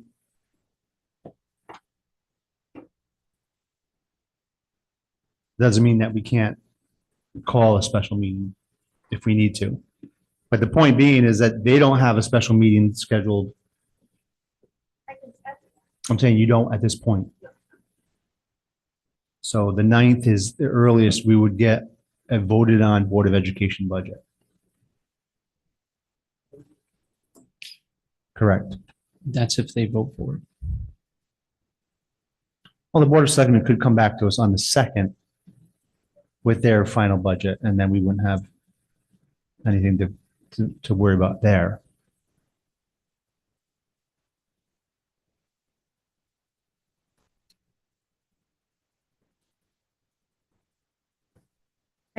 Yeah, I think it would be, I mean, I'm happy to debate all night long because I don't think anybody who joins the Board of Finance doesn't like to debate, otherwise you'd be miserable here. So I just don't know that there's anything else to discuss. Like, I think we need to understand where the retirement option lands and what the next steps are. And then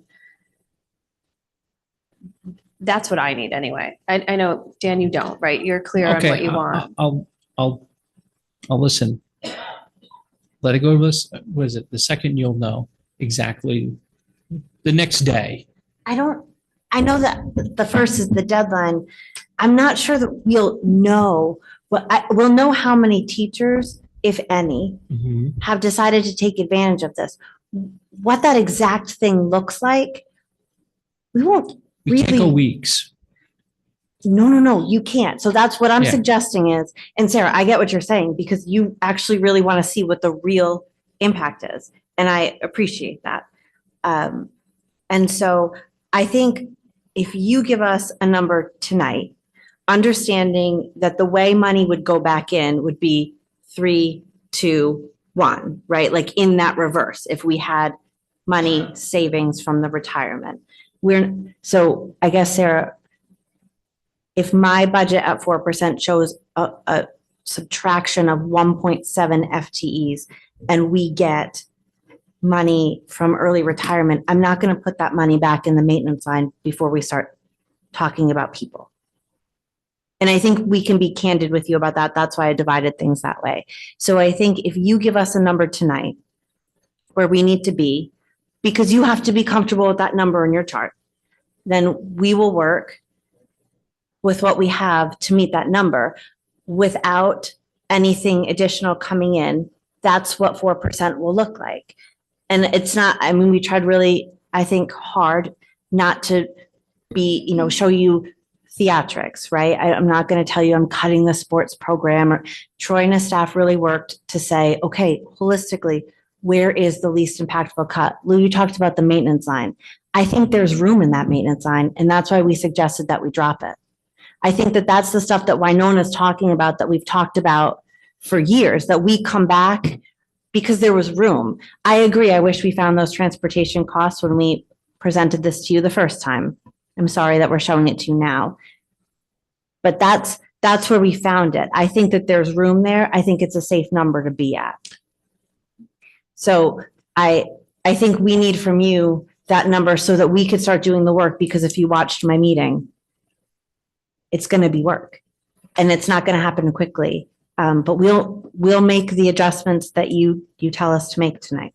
I'll listen to the retirement number and seeing what you guys come back with the retirement number on that, but to tell you guys, hey, it would be an impact, work from, impact 3 to 2 to 1 as the order of operation for that.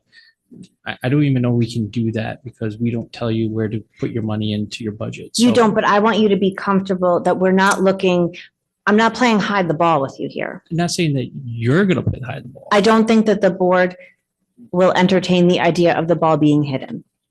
And I don't think that our administrators are looking to do this either. This is a tough process and we are working really hard to keep the impact low. But true, and I hear you loud and clear. It's just, I'll listen to what comes back from the retirees, but also I want you guys to go like 3, 4, 5 times through these numbers and make sure that we are 110% on these numbers.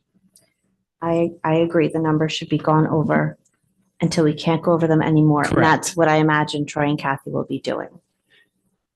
Can I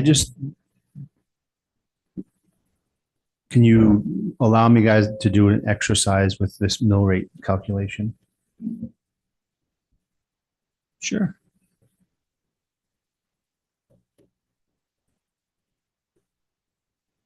It's like being back at work. All right. So I just want to, let's go on, we're going on an assumption that the Board of Selectmen are going to come in at a 4% increase. And the Board of Education, at this point with this particular budget, are at a 4% increase. And we're at 312,152 in the red. So I think it was it 0.047 we talked about before that it went up? That seems high to me, but so where was that? 29.27?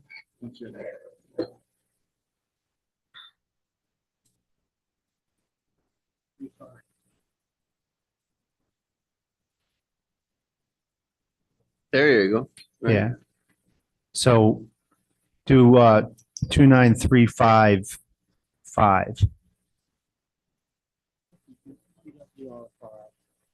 All right, 36. 2936.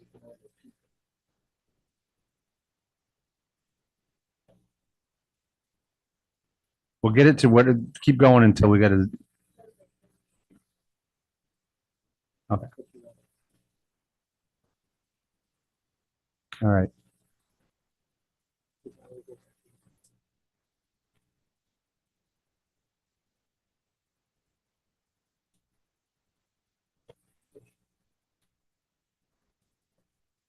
And we're at 28.88, right? So this is 5.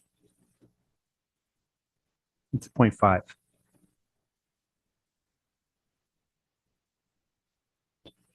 Just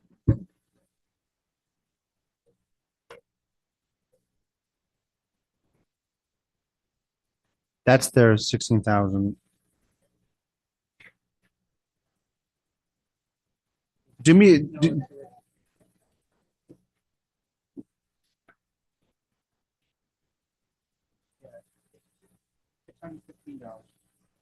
yeah.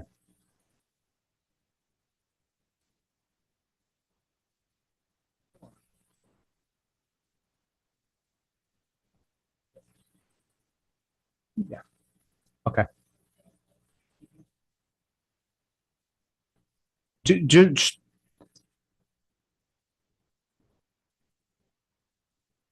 In the education budget, I'm just saying, so if we hypothetically said we don't want to lose the 1.7 FTE, and they did get the 60,000 on April 1st, that leaves 95,456. If you add that to that number, you have 16,152,071. Can you put that in for me? 116,152,071. All right.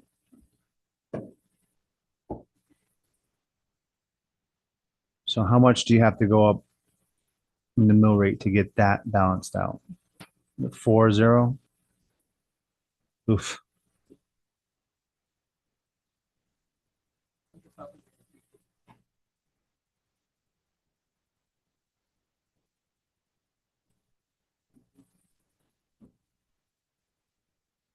Hmm.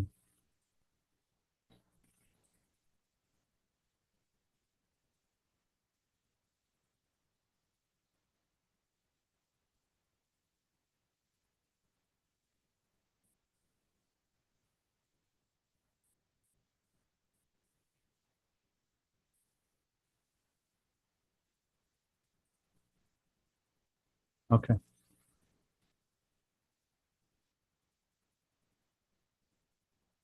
Point 0.7, right?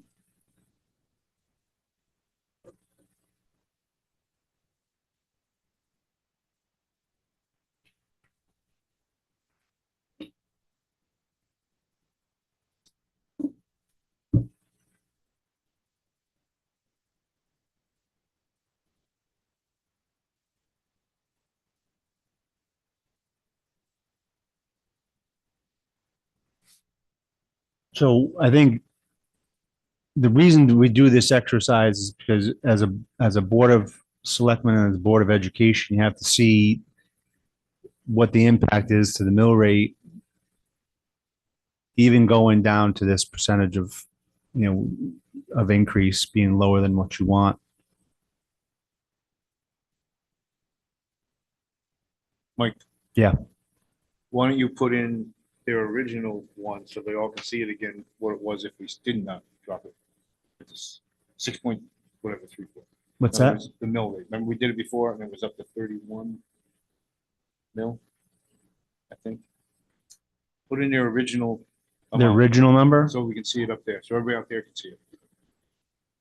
All right, yeah, she has it there.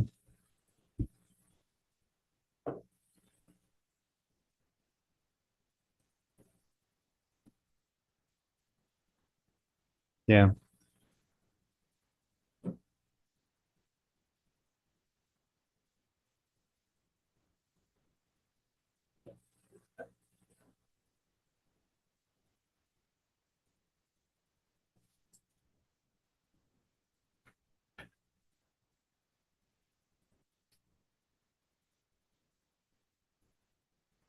Yeah, 0.03, right?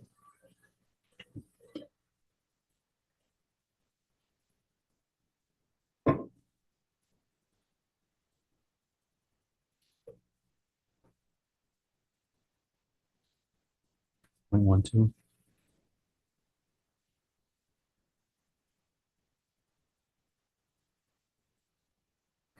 What was the, like, we calculated at the time, not on the spreadsheet, but we just Dan did the rough math of like, if you have a house assessed at 250,000.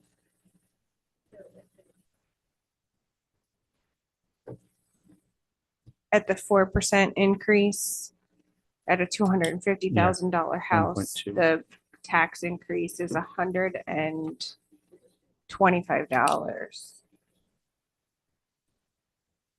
Okay. 125. So at And then the at the six- 4% increase, at Yeah. the 4% increased budget over last year, the tax increase is $125 on a $250,000 Assessment. assessment. Add in the new car. And then the, do you know Bob what- Barker says, we don't know what the new car rate table is, so I'm not doing that.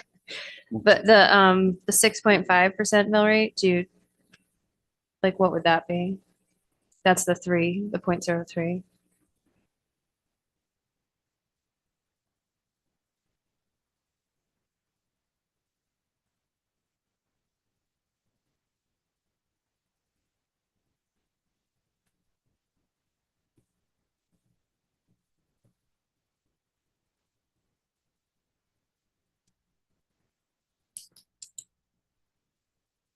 A $280 increase. 280 per household, just on the house. Same. So $125 increase at the 4% increase, or $280 increase at the largest increase.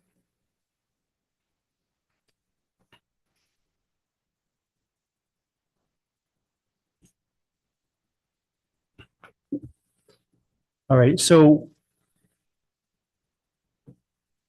I want to bring it back to how we're going to get this thing done. So I have a question, Mike. Can we just, this is off normal, but can we give guidance tonight? And if the response from whatever changes they're contemplating yield results, can we change our guidance down the road?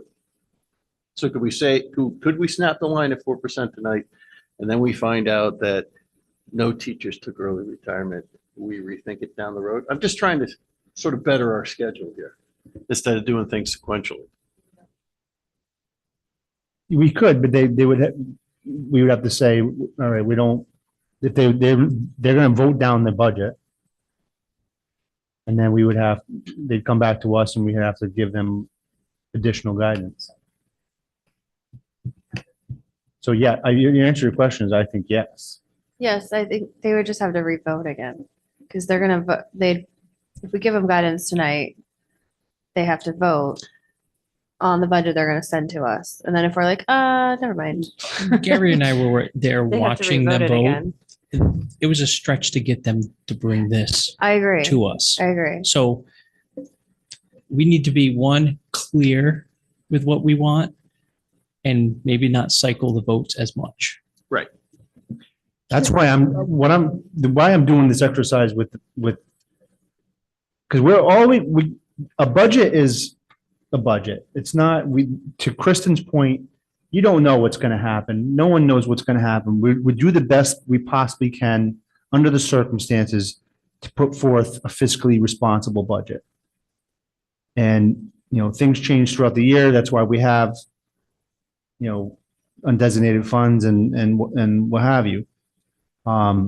Sometimes we get the windfalls. And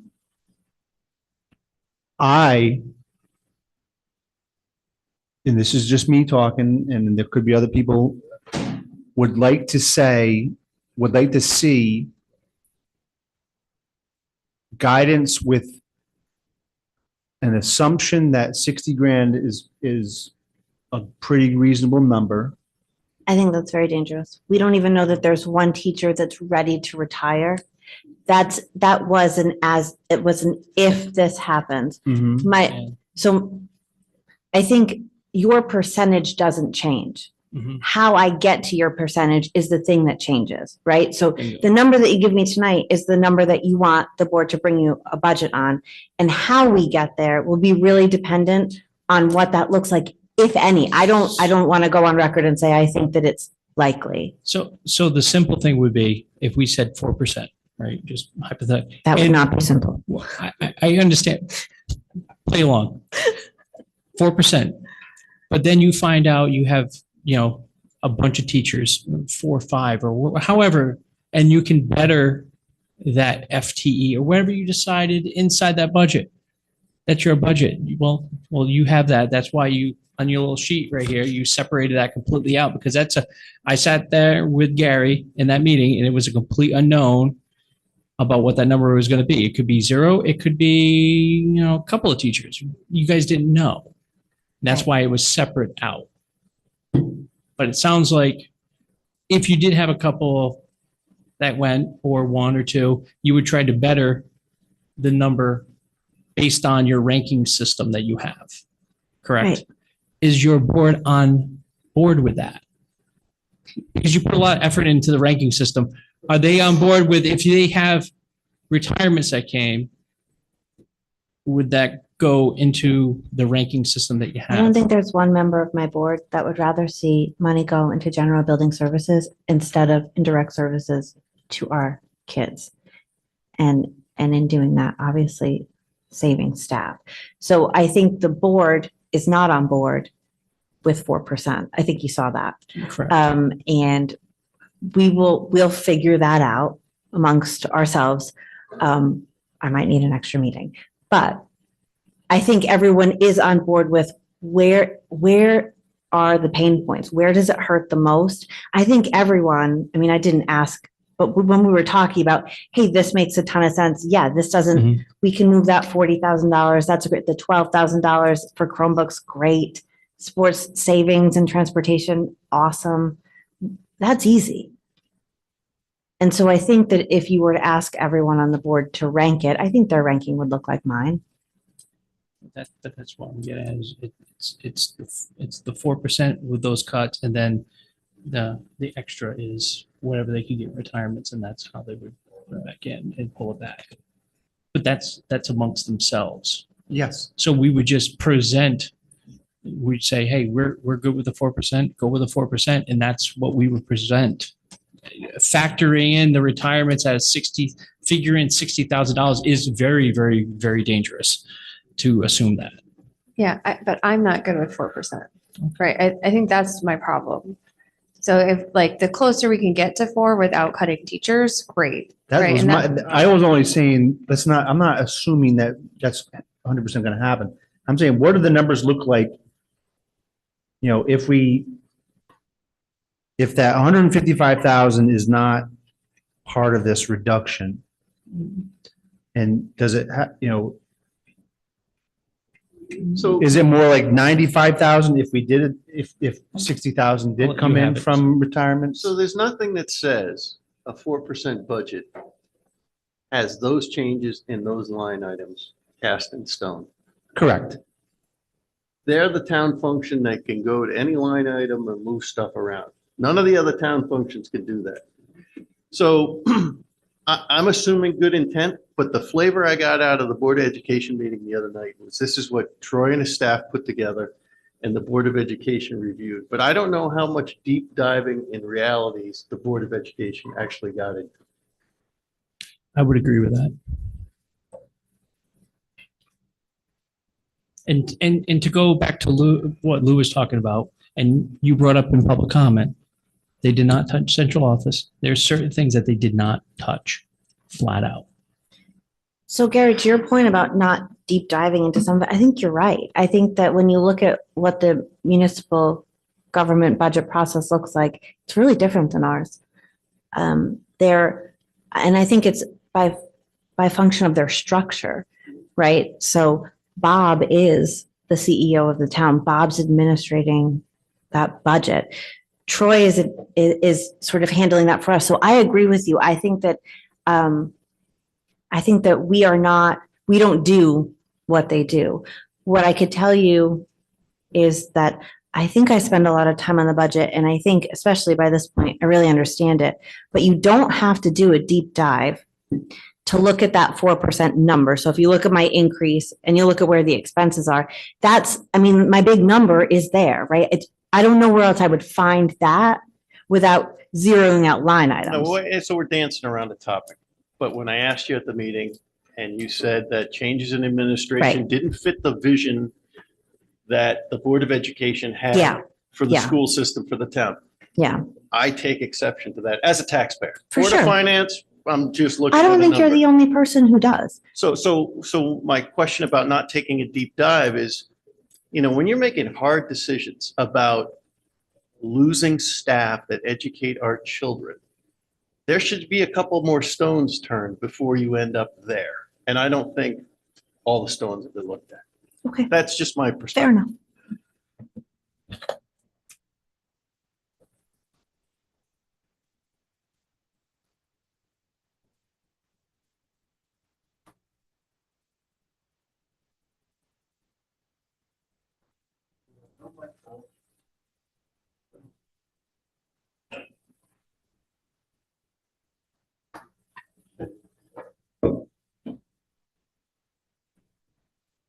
Sarah, just leave? Correct. All right, take 5. Oh, we're taking 5? Taking 5.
All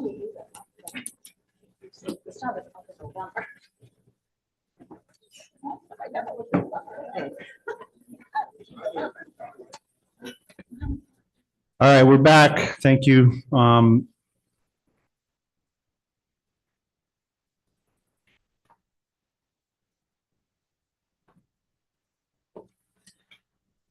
The So the issue is we can go back and forth about, how we each feel philosophically about, what's in, what's out, what could be in, what happens then. But ultimately, it's the Board of Education's sole discretion to say, if we tell them it's this is where we need you to be, how that happens. And,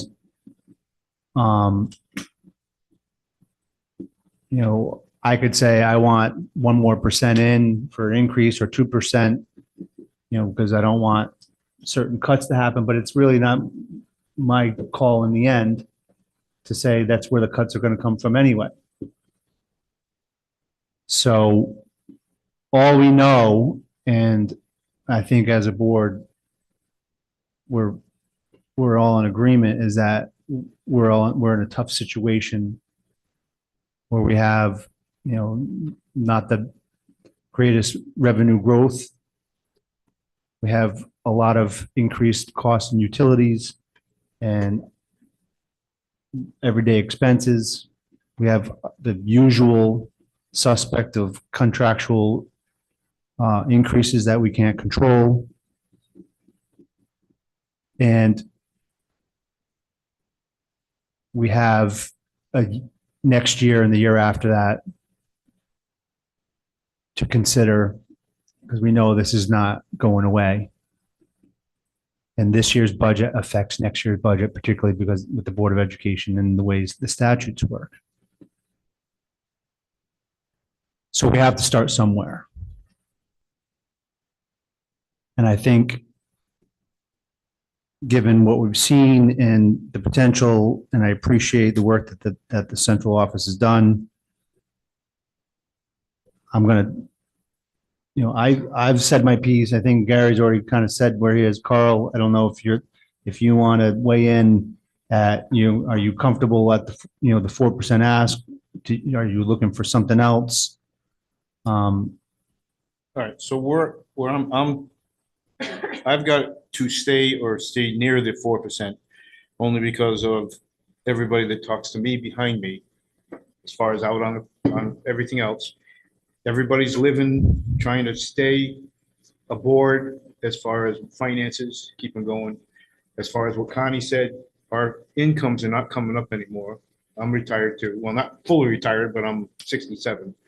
So we need to keep that budget so it doesn't keep growing. If it grows this year, it might have to grow again next year. It's just going to be a continuous growth. There should be some room. There's plenty of room in a lot of these line items by themselves, if you guys look at them. Instead of your forecasted budget of so big, trim some of them, make them a little shorter.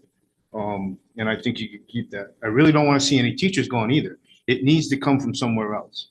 But I think I'm stuck with the 4% myself. Okay. Gary, I assume you're at 4. Sarah, I assume that you're not at 4. Amy?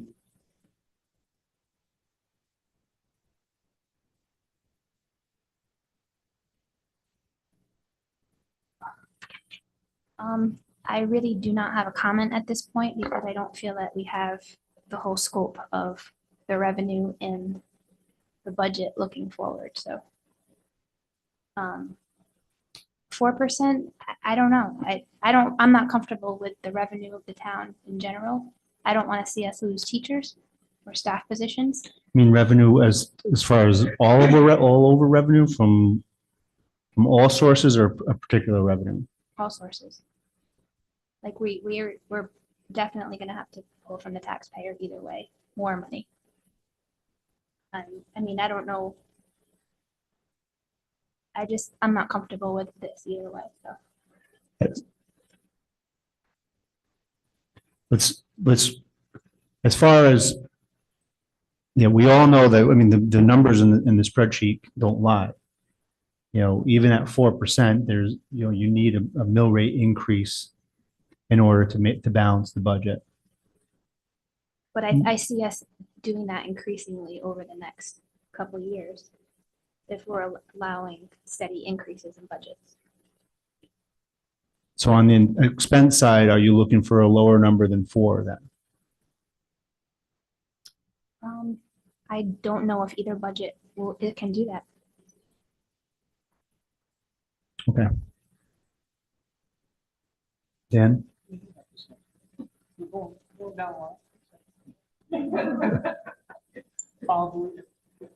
Who's running this meeting? I'm vice chair too. I have no problem.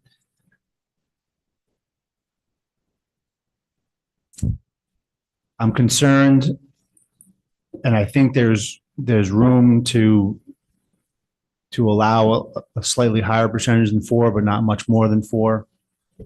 I'm not done with this process in by a long shot with regard to how we're going to get this town through next year and with the minimal as much as possible impact to the taxpayer. But we have to start somewhere on the expense side. It seems to me, given the presentation tonight, that 4 is light. I'm at 4. Lou? Winona? $4 is $1 million. It's a lot of money. That's where I keep coming back to. And I'm not sure that just this 8 of us can represent all of the taxpayers in town. Starting at a base at 600,000 for next year's school budget worries me. So that's another concern. I don't know, this is a tough one. I have one more comment on the Board of Ed budget. I think I'd like to really see the non-lapsing account go all the way to 0. I know that's tough, but if we're counting pennies, I don't see any reason to keep any money in there. I'd rather spend it and try to get the budget down as far as it can go. Unpopular opinion, but After watching multiple Board of Ed meetings, I don't think you'll see that, period. I said it was unpopular. Oh, very unpopular. I just said it was my opinion. Yeah. I have a random question. I'm sure I didn't magically find more money, but I'm going to ask anyway. When I look at the technology, the original technology budget from the March 12th budget, it was 299,000 proposed budget. And while you took a lot of cuts out for this March 25th budget, the technology budget went up to from 299 to 350, and it was in the new equipment line. So it was $50,000 in the new equipment line. It makes that 299 go to 350. If that was on purpose, we don't need to discuss it. I just was kind of hoping that maybe like I magically found $50,000. No, it wasn't on purpose, or no? The numbers are on purpose. Okay. Okay. Was it just missing from the March 12th budget? So initially, the board was considering putting more money into the non-lapsing for technology, but what they did, they substitute the contract negotiations because we wouldn't have to budget for that year after year, looking like kicking the can down the road. But the technology, they took some of that out of non-lapsing, so we're kicking the can down the road a little less. Okay, thank you for clarifying.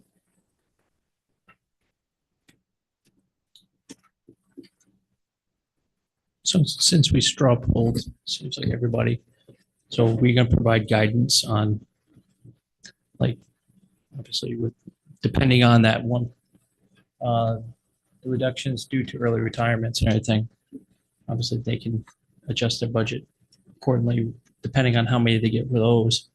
And that will be handled through their board and the superintendent. What's the end game? Are we looking to present them a percentage of do not exceed? That's, yes. That's, I'm just saying, if we say 4%, We're not, 4% is hard. you know, we're not, I think at this point, you know, given the calendar and, you know, the work that the central office is going to have to do to prepare for the next Board of Education meeting and, you know, the thought process amongst the board, you know, before and during the meeting, we have to give them a concrete number today. And, you know, if they come back and they say, we're not doing it, then we'll have to adjust. So right now, I'll entertain a motion to give guidance for a do not to exceed. I'll just make the motion. Make sure it's airtight. Make sure that. You do the motion because you know. How do we all want to write that? Go ahead. Somebody make the motion for 4%, please. Lou's never made a motion before.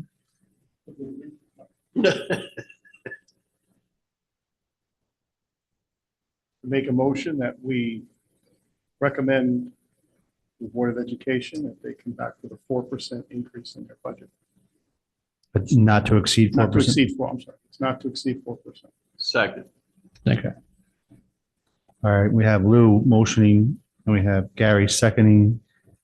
Is there any additional discussion? Yes. Okay. I think this is premature. I think that we could end up in a situation where like 30 or 40,000 could make the staff whole if we wait. And now we're kind of like hamstringing ourselves. I don't like it. Stephanie also has a question. I'm concerned about the language recommendation. Because they'll pick it apart. I just think recommendation sort of feels like you're recommending that I come at 4%. I think if you want 4%, can you give a directive? Well, I think it goes back to what Sarah just said, in that, you know, that's what I would see being comfortable with as far as the majority of us. I'm concerned that could be read as like 4.3. Well. No. No, just, so, but here's the thing. If you were to do that and all of these adjustments that happened over the next week come back in and you've got a structure that's in place and it comes back at 4.2, but we can deliver everything you and everybody else in town would love to see, then I could live with 4.2. I think 4% is, no, but 4%'s got to be, it's a recommendation at this point. I think, Hold on now. I'll let you guys do it. Wait a minute. At this point then, we're negotiating with ourselves.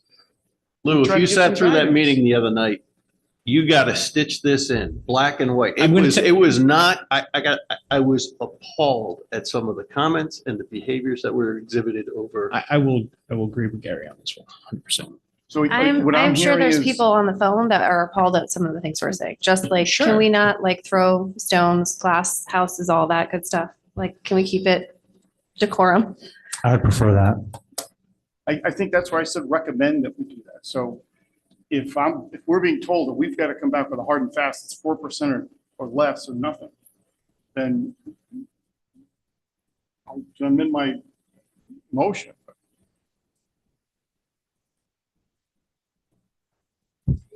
Are you withdrawing your motion? Yeah, I'm going to withdraw the motion and let's talk about maybe what the exact wording ought to be. Told you. What would the best wording The, be?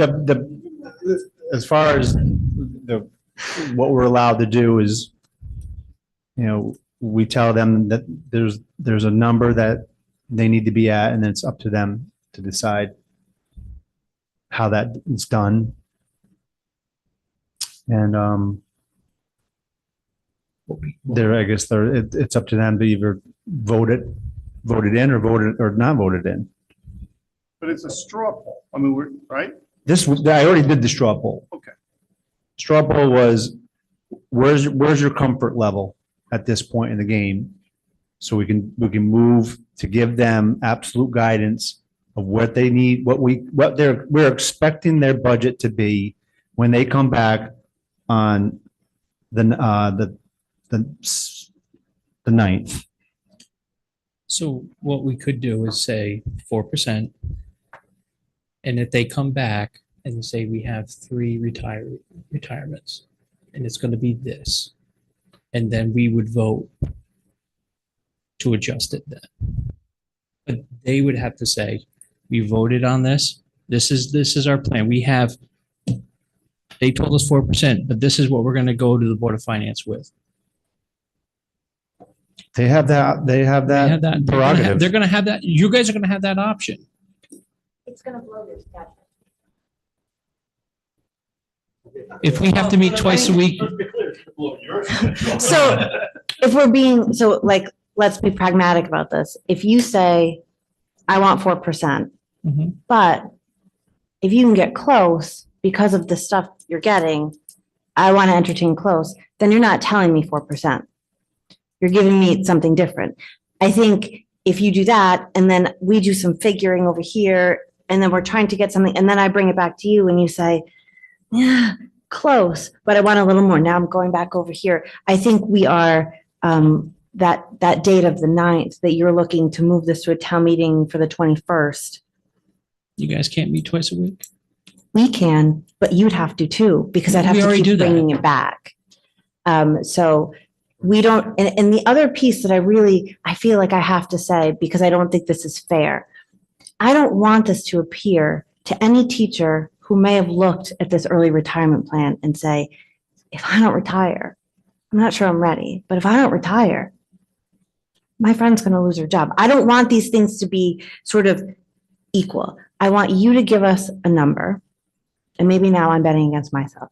I want you to give us a number that you can live with for that mill rate. And then if that number to you is 4% and you understand that if I have 0, I showed you what 4% is going to look like.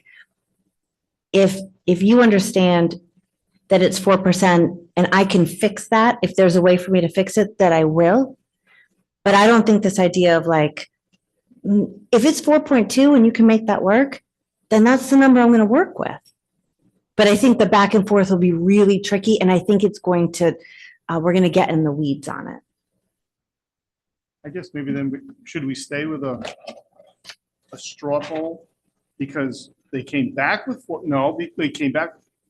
I don't want to lock myself into 4% and then find out if you did 4.1, things would be better. And I also don't want to lock into 4. All of a sudden you can do 3.8. So I'm really wondering what we're doing here. They're going to put together their budget. We gave them a target. They hit it. Come back. We could just vote on that. Just go. We got, they did the best job with the information they had. There's still some missing information. I personally want that missing information. I guess that's why I'm saying now, the straw number is a better one. I'm guessing. Why? And I guess you have to tell me why. Sure. So I think that we've encountered this during budget before, right? You guys came to me really fast with that guidance. Mhm. Sometimes it's the guidance that takes a while. And there's arguments like, what do they want? What do they want? We don't want, I mean, I think the message is we don't want 4, right? 4 equals bad for us. But respectfully, I think at this stage in the game, the ball's in your court. You have to tell me now what's your threshold, and then my board has to figure out how to make that work. If you say, what's your best? I'm going to come back and say, probably close to that 6.46. And now we're going backwards. And when you saw that meeting the other night, you realized that we are not in a place of consensus. And if I have less guidance than I had last week when I go back, I don't know that I know what our job is. And I know if I don't know what our job is, I would be completely ineffective in bringing us to consensus. Okay, but you came tonight and you made the presentation and you got to the 4% Yes, with some variables. yes. You won't know the answer to those variables for a few days now. I may not know the answers to those variables until June because I still need to hire for those positions. I'll know who's likely to retire and what I can think about. But in terms of like X dollars, I won't know. Given the flexibility that the superintendent has within his budget, there's money in there that's maneuverable enough to deal with that. There's got to be. I'll So have I an guess- idea. Right. So I guess I'm looking at this, I guess now I can't give you any more guidance until you come back and say what the results of the work that you just put in play, what happened? Because it doesn't matter to your bottom line, right? So you're worried about that bottom line number. I got to worry about getting to your bottom line number. I have to worry personally about being able to vote yay or nay on a number that justifies the budgets that you're looking for. Sure. And I can't answer that without getting the other information that you're looking for. What if we look at that additional potential for retirements, just like we'd look at anything else in the budget? So I could have a top step teacher in May decide that they want to take a position overseas and they leave.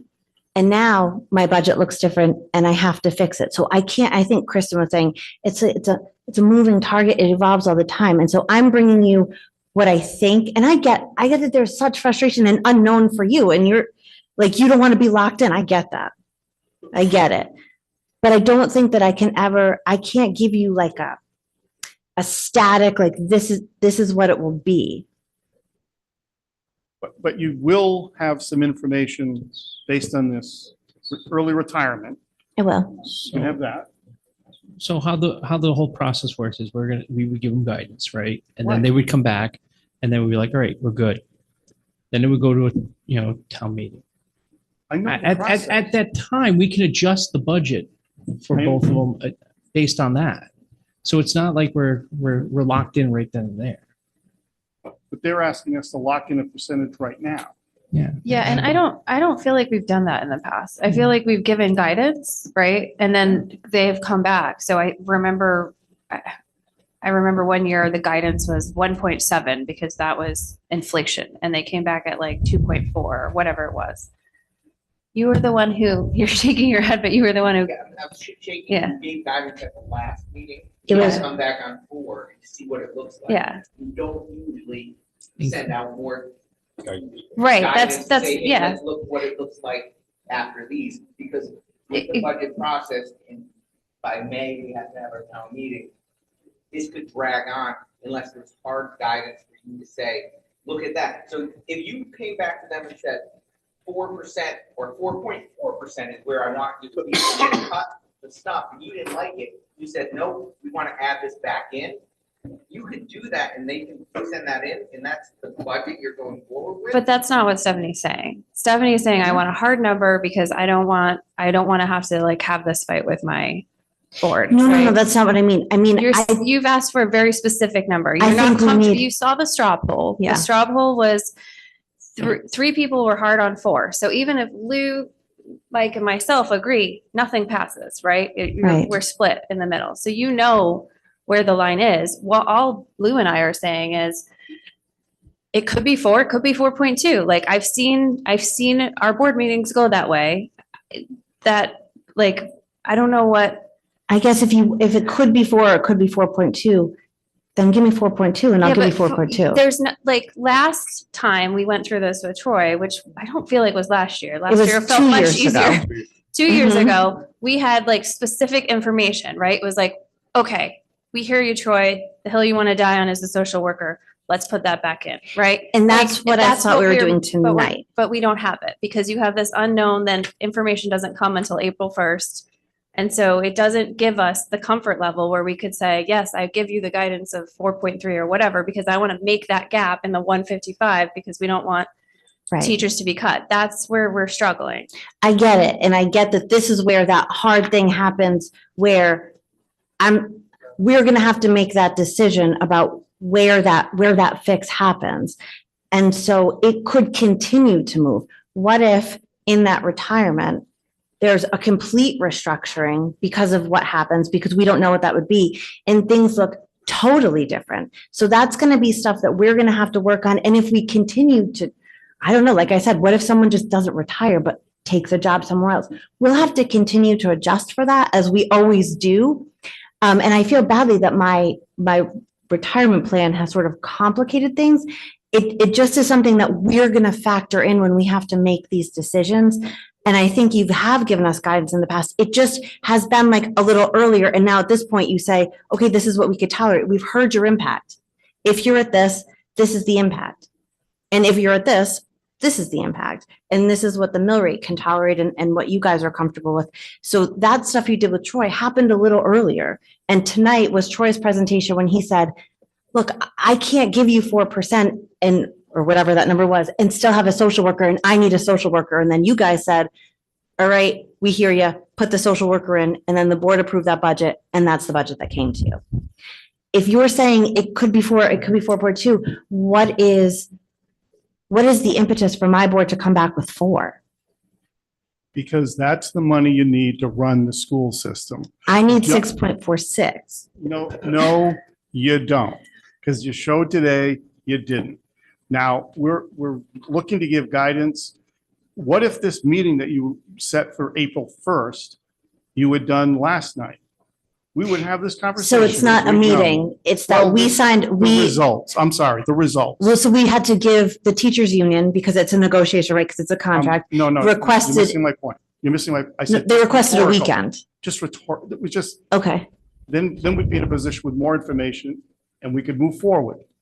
So sure. I don't, honestly, I don't accept your reasoning.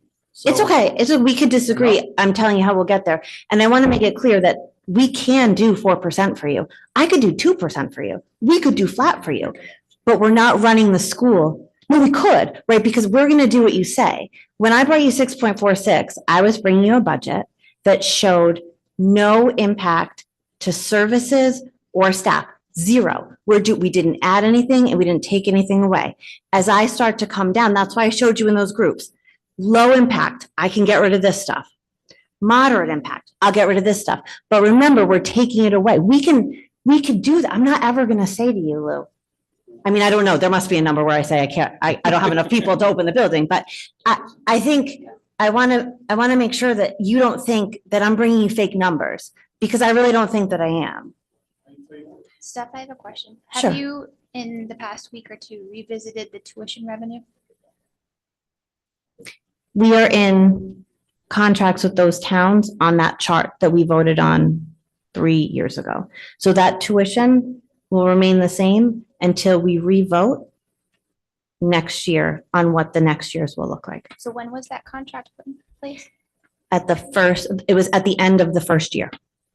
So we're in what, the 5th So you year? keep a. We have an agreement with the town. For how many years? They sign those agreements for 4 years. And so they get to decide as part of their So you just budgeting. signed it last year again? No. We Okay, signed it great. after Okay. the first year. Yep. So you have 2 more years? We will vote this year, coming year, on what that new schedule will look like. Okay, do you have plans Yes, to revisit the tuition? I think it will increase just like everyone else's has. Do you have a? But I don't think have it you will had get to the discussions number on that yet? you are looking for. So I A want happy to, medium would be good. we have members of this board that are comfortable with 4% and making that the definitive ask. We have myself and Sarah who aren't necessarily comfortable with that number. I just want to make a proposal for just our line of thinking before we put this to an official vote.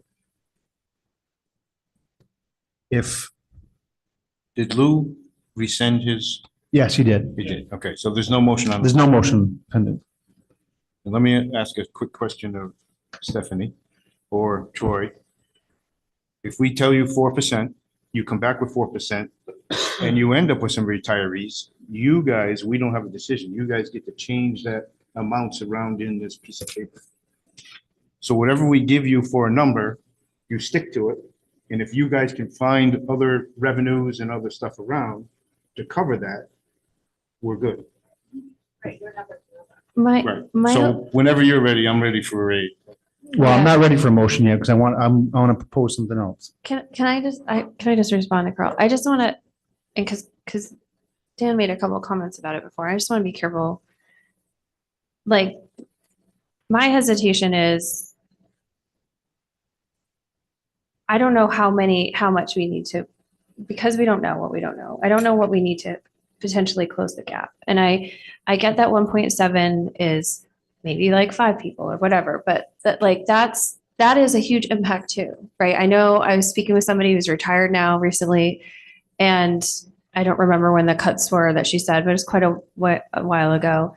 And overnight, she was told she was 4 days, not 5. So she lost 20% of her salary overnight. I don't know that I could lose 20% of my salary overnight. So now you're talking like it could be 2 people, 1.7, or it could be 5 people. Like, that's a huge morale hit to the school.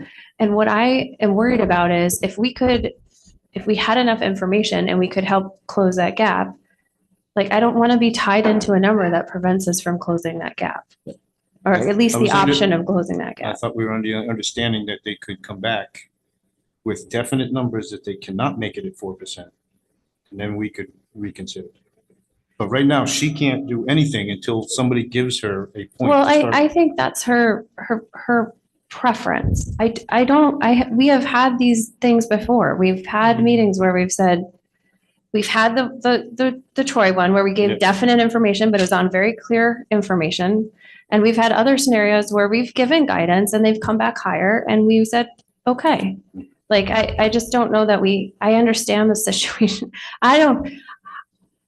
I'm sitting here having the same situation that you are with my board as you. I understand, right? But I think we're trying to shift who's solving the problem. And that's, You'll solve for the percent, but you have to give me the percent to solve for it. but I don't know that we're required to give you a hard number. Then like 6.46 is what my board voted on. You know that won't pass. Like, because we did a straw poll. Like, it's very Listen, clear that won't just so- pass. No, I get it, but We are going, we're going to give you a number tonight. Okay. You're very optimistic. We're going to give you a number tonight. And whether everyone votes unanimously is yet to be seen. We have a proposal to give them guidance for 4%. And then whatever the Board of Education does with that number to get to 4% is up to them. And we asked them to give us what are the potential scenarios with regard to boots on the ground if we require them to commit 4%. We now have that information. There may be other things that could change what that 1.7 ends up being. We don't know anything about that yet. All I said that we have to decide, are we comfortable at 4% or we are comfortable at some other number? I asked earlier to consider that the number might not be as the cuts might not need to be down to 4%. We might be able to save things in that category 3 that are very important to not only the Board of Education, but I mean certainly to me and probably everyone that's listening. So let's assume that they can find either 60,000 in revenue, 60,000 in somewhere else, but they still need 95 grand to make sure that the situation is not as horrible with regard to cuts to teachers. So with 95 added, that's rather than 16,056,615, it's 16,152,071, and we did those numbers earlier. As an increase, rather than 656,290, which I'm using the budget they presented from March 25th, 2025. The increase is 713,149 if we had the extra 95,456 in the budget. That's a 0.46.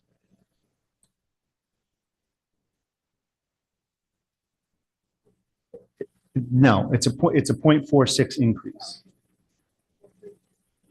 Yeah, 4.6. Okay, that's easier to 4.6. understand. Okay.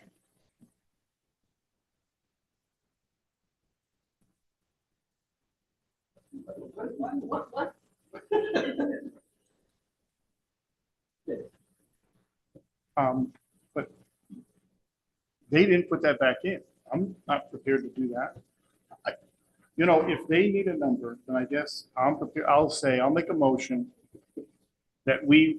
Do you understand what I'm talking about? Yes, I do. I need to rewind here to finish that last part of it. We see what 4% is doing to the staffing. If we're not comfortable with that scenario, and I'm telling you, I'm not comfortable with that scenario, and I can speak for Sarah, she says, I'm not comfortable with that scenario. We have the option of saying, we're not going to say 4.4% increase, do not exceed 4%. If they had an extra 95 grand on top of what their percentage right now, it's a 4.6 do not exceed. And then they have a less likelihood of losing those staffing. A lot of those other cuts already have to do to get to 4.46. I mean, 6.46 down to 4.6, they have to do a lot of cuts. So I would be comfortable with a 4.6 do not exceed.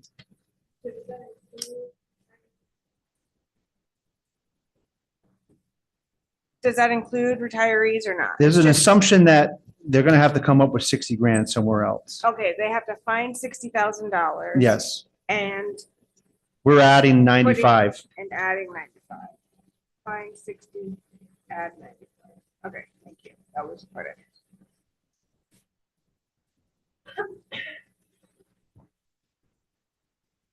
So So that then is, especially if you take out the 100,000 that was put into the general government fund, there was a 2.some% increase.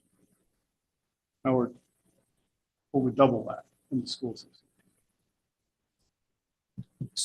The selectmen's budget is 4% because we added $100,000 from the school budget and put it into their budget. It's actually 4.12, but we asked them to come back at 4%.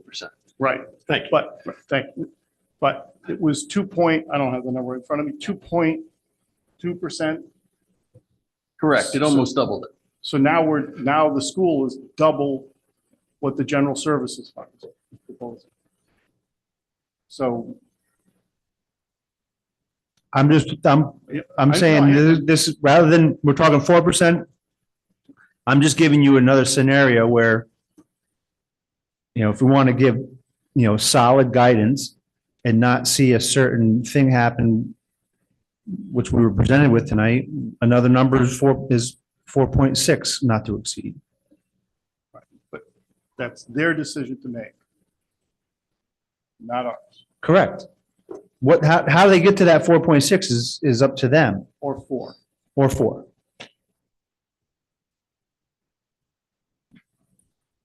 I don't know why we're not just making a motion that the Board of Education come back with a 4% increase. I'll make a motion for the Board of Education to come back with a 4% increase. Second. All right, we have, so it's a do not exceed 4%. That is formal guidance. Okay. And so we have a second from Lou. Any further discussion on that? All those in favor, I want to just do hands, please. Say aye. Aye. That's 4. Opposed? And abstentions? No, so it carries 4 to 2.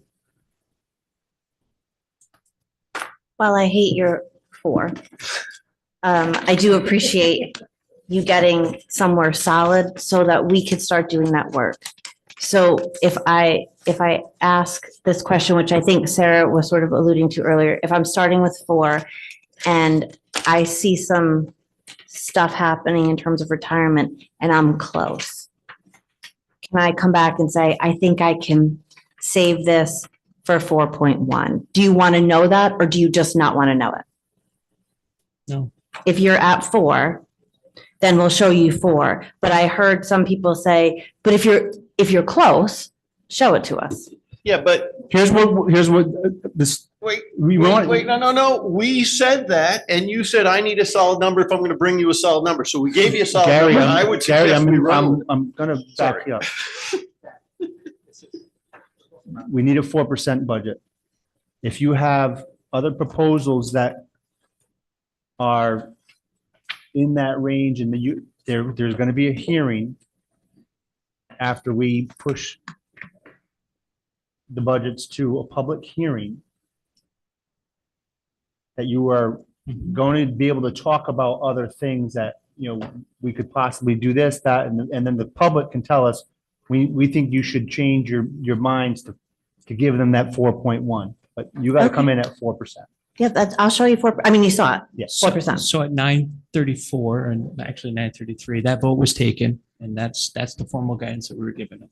So I will come back with an approved budget for you. Just so that we can say this publicly and I'm not struggling to get through this at my meeting. If I get a no vote, or if I get a flat vote, right? So if I have 4 and 4, I was 5 and 3. If I have 4 and 4, my motion doesn't carry. What happens next? Come back to us. When I come back to you and say, I have nothing, play it out for me. So Can I make one suggestion on that? Have more meetings. I'm going to build in an extra meeting so we can get If there. Look, that's your guidance. There's tough decisions to be made.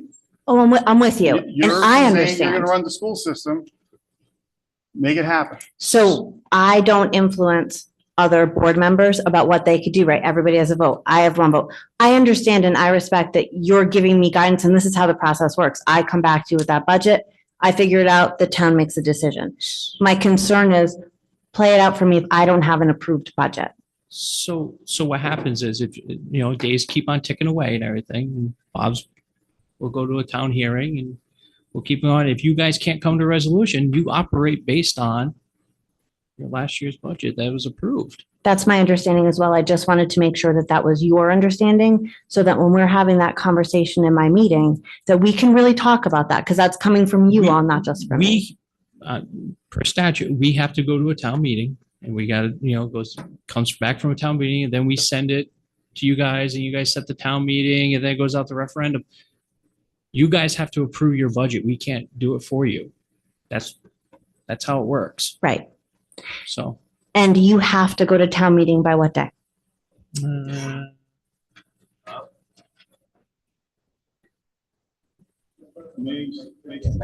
But you have to announce it. Yeah, we vote to go to public hearing on April 9th. And so on April 9th, if you vote to go to public hearing and I don't have a budget for you, you're going to public hearing with last year's budget? Or is that when I talk at public hearing and try and convince the public? No, because you have to go to a town meeting first. We have to vote on both budgets on April 9th. So if you don't have a budget for us to vote on, then that gets delayed. And the longer it gets delayed, the higher risk we are of not getting out the tax bill. So that's course. what that turns into. Right. By July 1st, I believe that you would start working based on your previous budget. Of course, so I would be a 0% budget. Zero increase. Right, 0% increase. Yeah. Correct. I just want to make sure I can represent this accurately when we start this discussion, because I think, Lou, to your point, it is going to be tough. And I can, we'll schedule the meetings that we can. And we are always at the mercy of who's willing to attend the meetings and how they're willing to participate. I don't diminish the difficulty you have. I didn't mean to come across with that. It's just, There's a lot Sure. of, a lot of work. At the Board that of has to happen.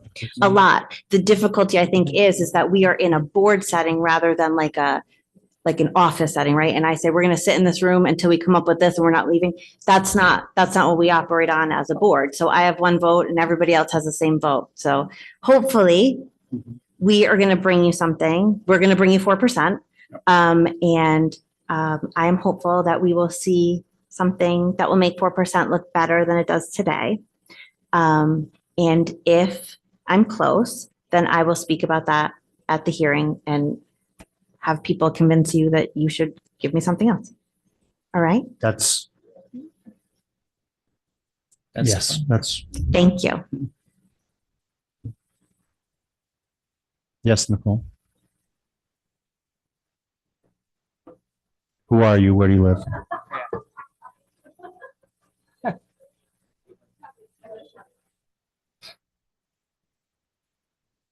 I just have a question on kind of a point of order. If the Board of Selectmen, and I'm not saying that we will, and I'm not speaking for you, if the Board of Selectmen come back and we can actually find additional savings in our budget, I clearly,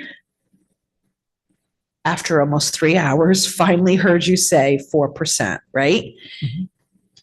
Do you have the opportunity, once we present ours, and if there is found savings, do you have the opportunity to go back and say, you know what, Board of Ed, Board of Selectmen have found this, you can now go with a 4.6? Is that, would that be? You guys are gonna come to us on April 9th. Second, I'm sorry, April 2nd, with our suggested, with your budget. correct. If you have found money at that point and you can suggest to us what you will, I don't think that is going to change what our guidance is going to be to the Board of Ed, who aren't going to meet until the 7th. But that should come up at the public hearing, that there is this extra money that could be moved. So let's be careful with the phrase extra money.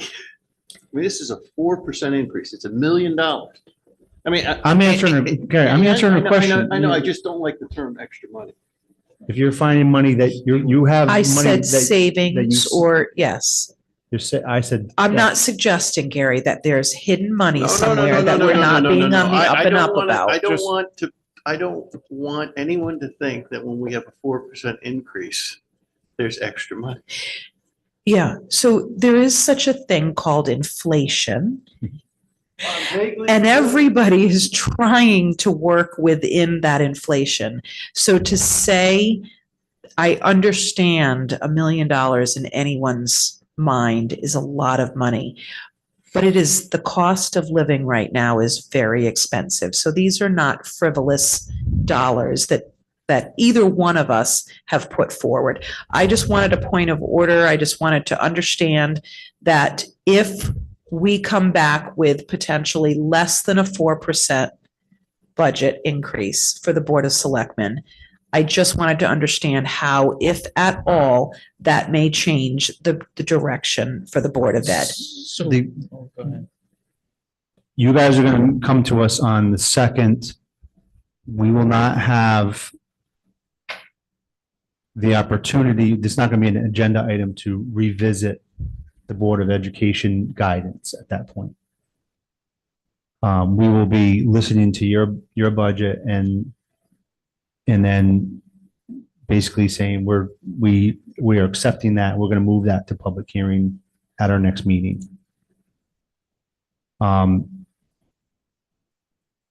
My thought would be they're going to present their budget at 4%. It's going to go to public hearing. All the money is going to be talked about at the public hearing. And if you guys come in and say, you know, we can actually come in at, 3.8%. And if the town says to us, we think you should add that to the Board of Education budget, then they can make that known at that time. Okay, But that's how procedurally it would happen. okay, thank you.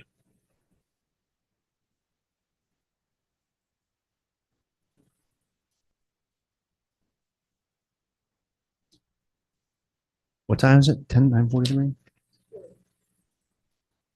Do we have 2 minutes, two meetings to do minutes for? We should get them done. We should get that.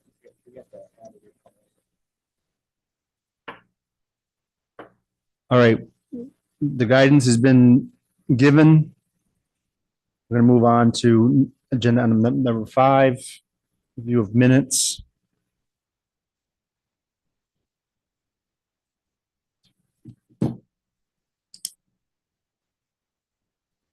Amy, which one do we have first? Yeah. 129.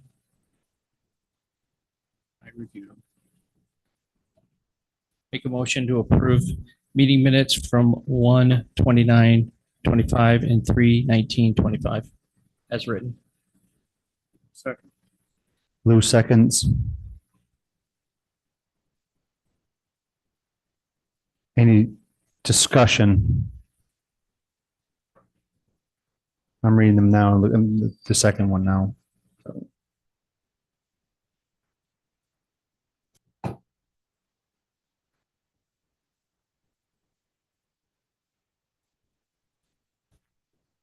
Any further discussion? All those in favor say aye. Aye. Any opposed? Any abstentions? Motion carries.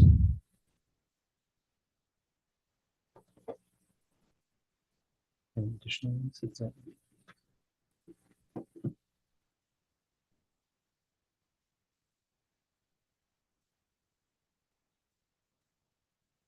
Public comment. Mike. There it is. Public comment. Brian, you're up.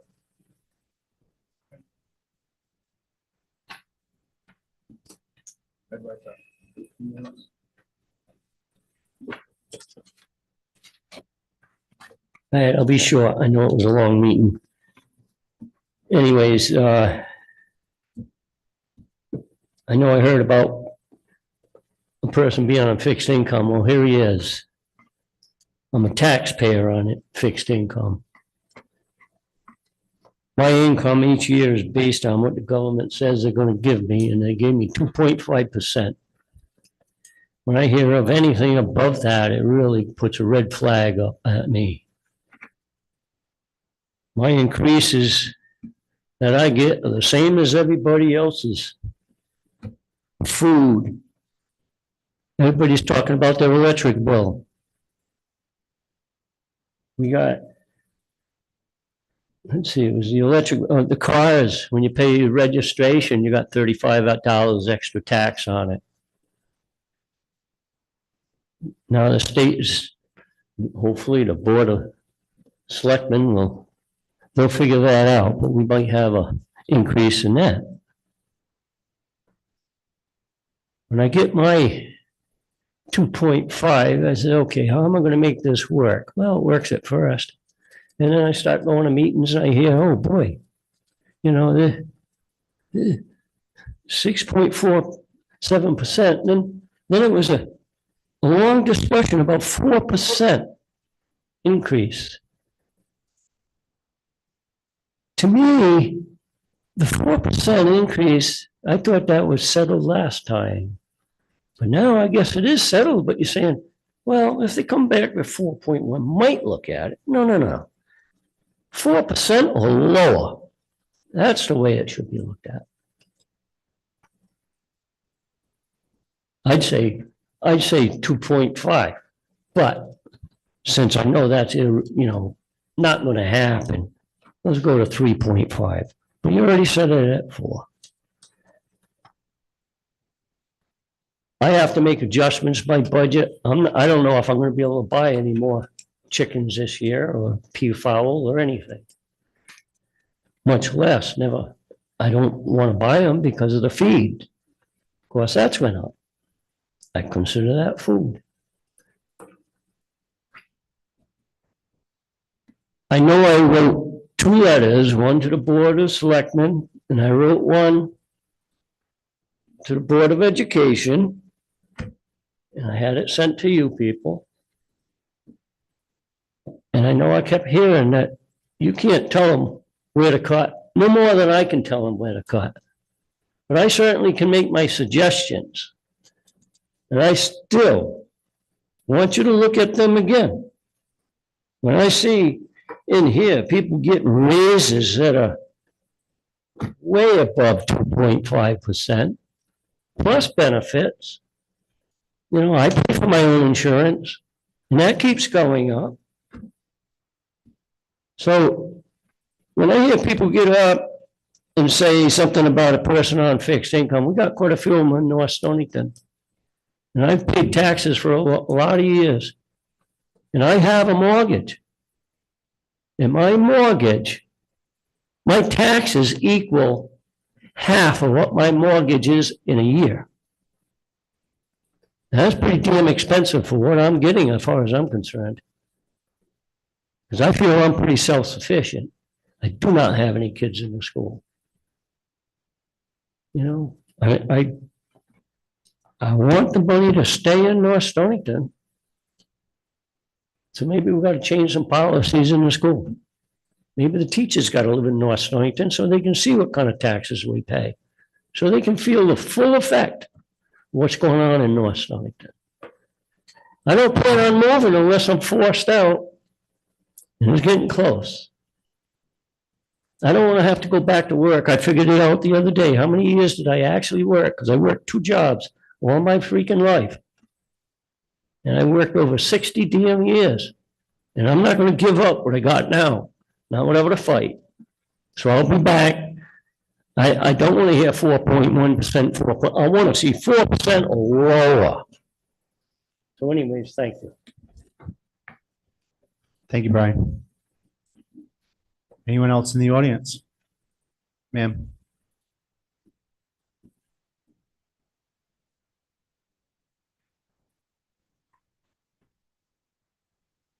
Hi, I'm Jackie Berry. I spoke at one other meeting, a reading specialist at the elementary school and the teachers union president. I didn't plan on speaking tonight, but I feel like I need to say something. So today we had our union member meetings. I had 2 different ones, one at Wheeler, one at the elementary school. And there were about 30 members total, give or take a few. And it was the first union meeting I've ever been at in my 8 years in this district where I didn't see one smiling face, where I saw people about to cry, people just beside themselves, people scared of their jobs, losing their jobs. So like Sarah said earlier, morale is very low. And also, I just want to say I've worked at other districts before being here, whether it was subbing or my first, full-time job in a classroom, my own classroom. And these teachers work harder than any teachers I've ever worked with. They're more dedicated. There was one teacher here tonight that stays till 6 o'clock every night at the elementary school, veteran teacher. And I just want everyone to realize how hard everyone's working. And we're all here for these students, for these children in this town. And I don't know how, any loss is a loss. It doesn't matter if it's 1.7, it doesn't matter if it's 0.2, it doesn't, any loss is a loss. And I don't know how you guys expect us to get to 4%. I just want you to be aware of how everyone's feeling right now. Thank you for your time.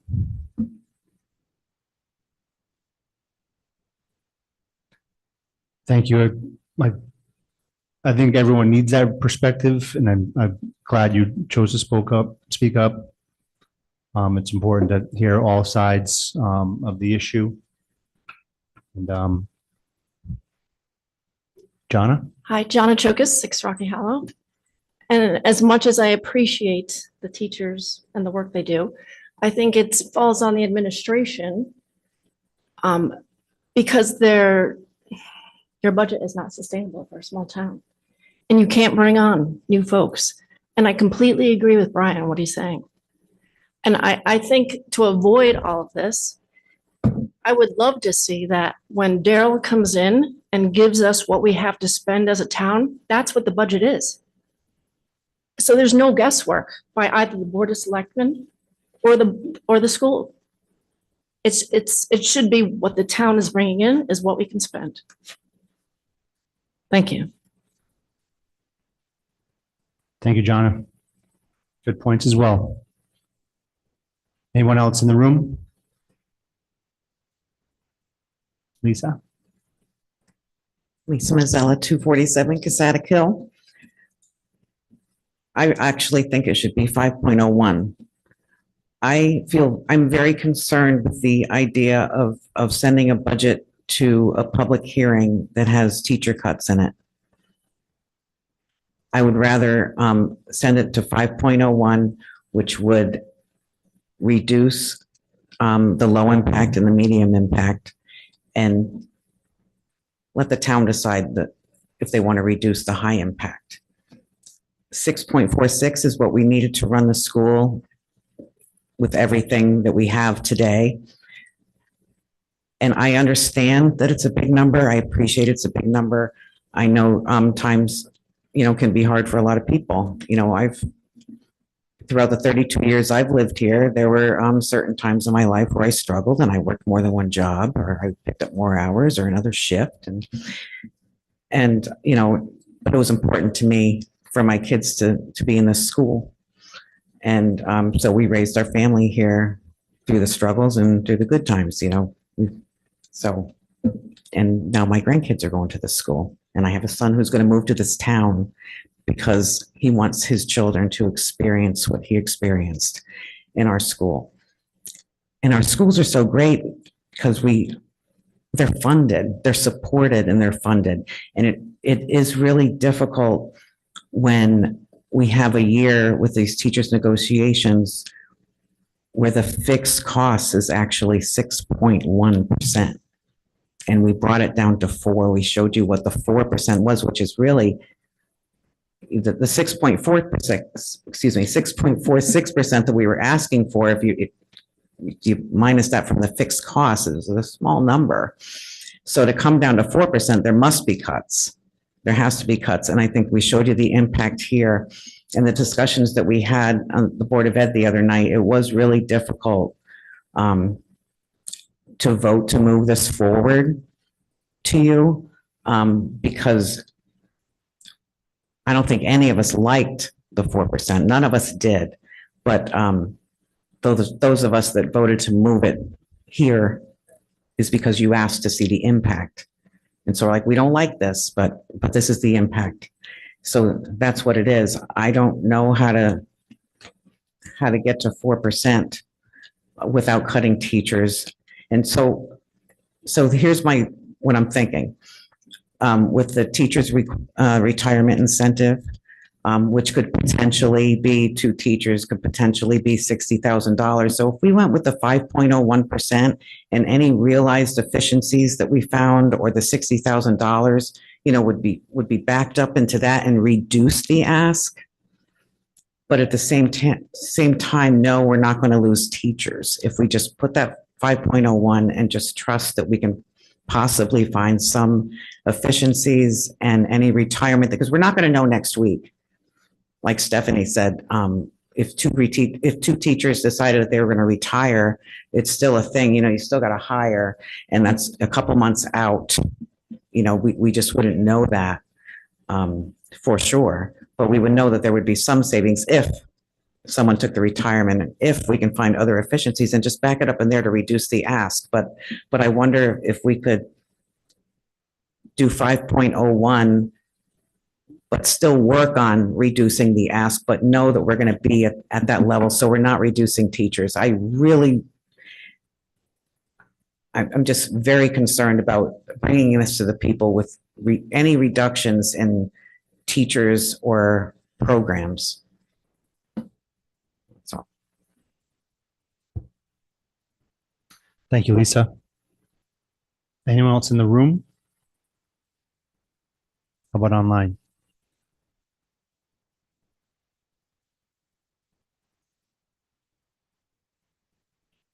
All right. Well, I just thank you to everyone. It's a long meeting. It's 3 hours. Shows your dedication to the town. You know, I just appreciate Board of Selectmen, the Board of Education for all the hard work you do. And my board, you know, appreciate everything you guys do and these aren't easy decisions, as we know. And just keep moving forward. Motion to adjourn. Second. All in favor? Aye. Any opposed? Motion carries.